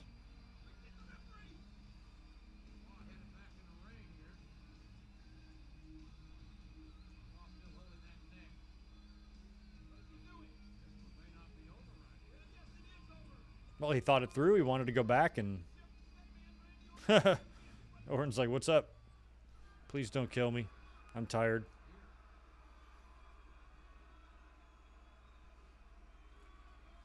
No, I didn't see the video of Randy signing the DVD. That's funny. I think that's okay.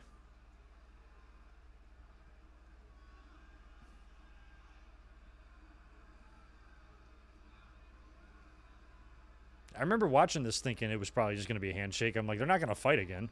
It's a clean win. Be a man.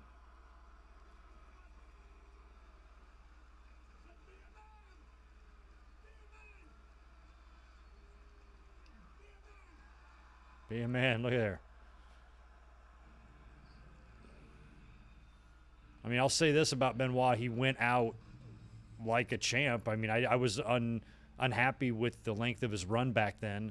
Wanted it to be longer, but appreciated him as a professional doing all that crazy shit he did in the match, putting Orton over as best he could, shaking his hand, seal of approval at the end.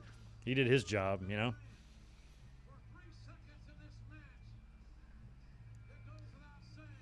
Dude did his job so well, in fact, that it turned him into a fucking madman that would do unspeakable things.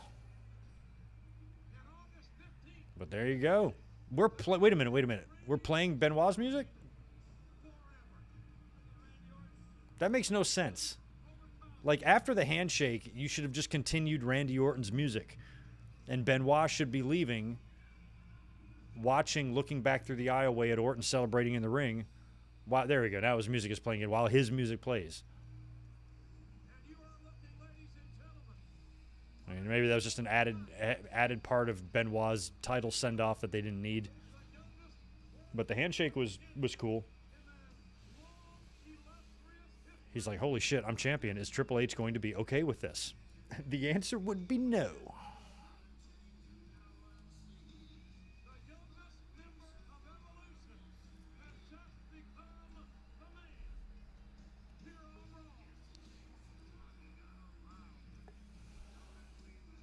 And that is a wrap on SummerSlam 2004 as Randy Orton celebrates. Well, we got a couple more. No, we only have a few seconds. I'm like, does Triple H come out yet?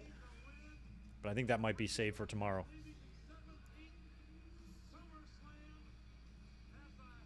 17th SummerSlam. That's nuts. Is that right?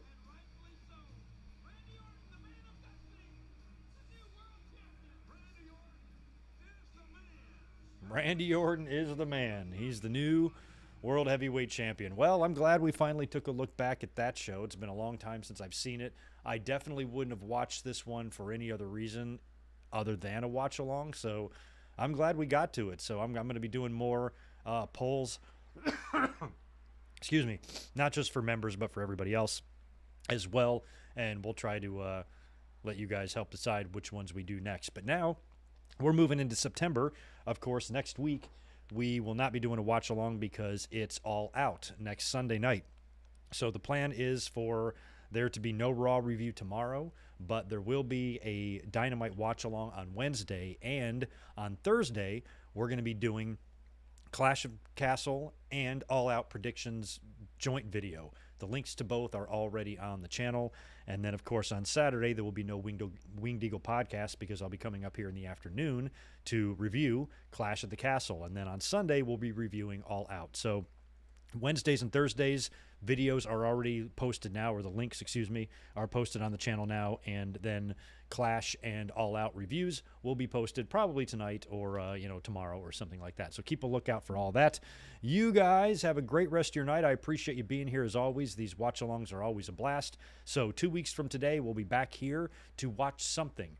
it's going to be an Unforgiven. It's going to be a Fall Brawl. It's going to be a September-ish related show. I'll probably be talking to a lot of the members about that to try to narrow it down. Maybe we'll submit a poll and figure out what we're going to watch in 2 weeks. But it's a busy week on the channel. I'm taking tomorrow off just because I got a lot of stuff to do, but I will be here Wednesday, Thursday, Saturday, and Sunday, and probably next Monday as well, 1 week from tomorrow, for a Raw review, just to catch up on what we missed from the previous week. So hope you're ready for a busy week. Thanks again for being here. As always, guys, if you haven't hit the like button, please do that on the way out the door. If you're not subscribed, please do the same thing. And I will catch you guys on Wednesday for what should probably be a pretty crazy Dynamite. I think we will find out what exactly Jon Moxley will be doing and who he will be facing at All Out, as he is scheduled for a huge segment.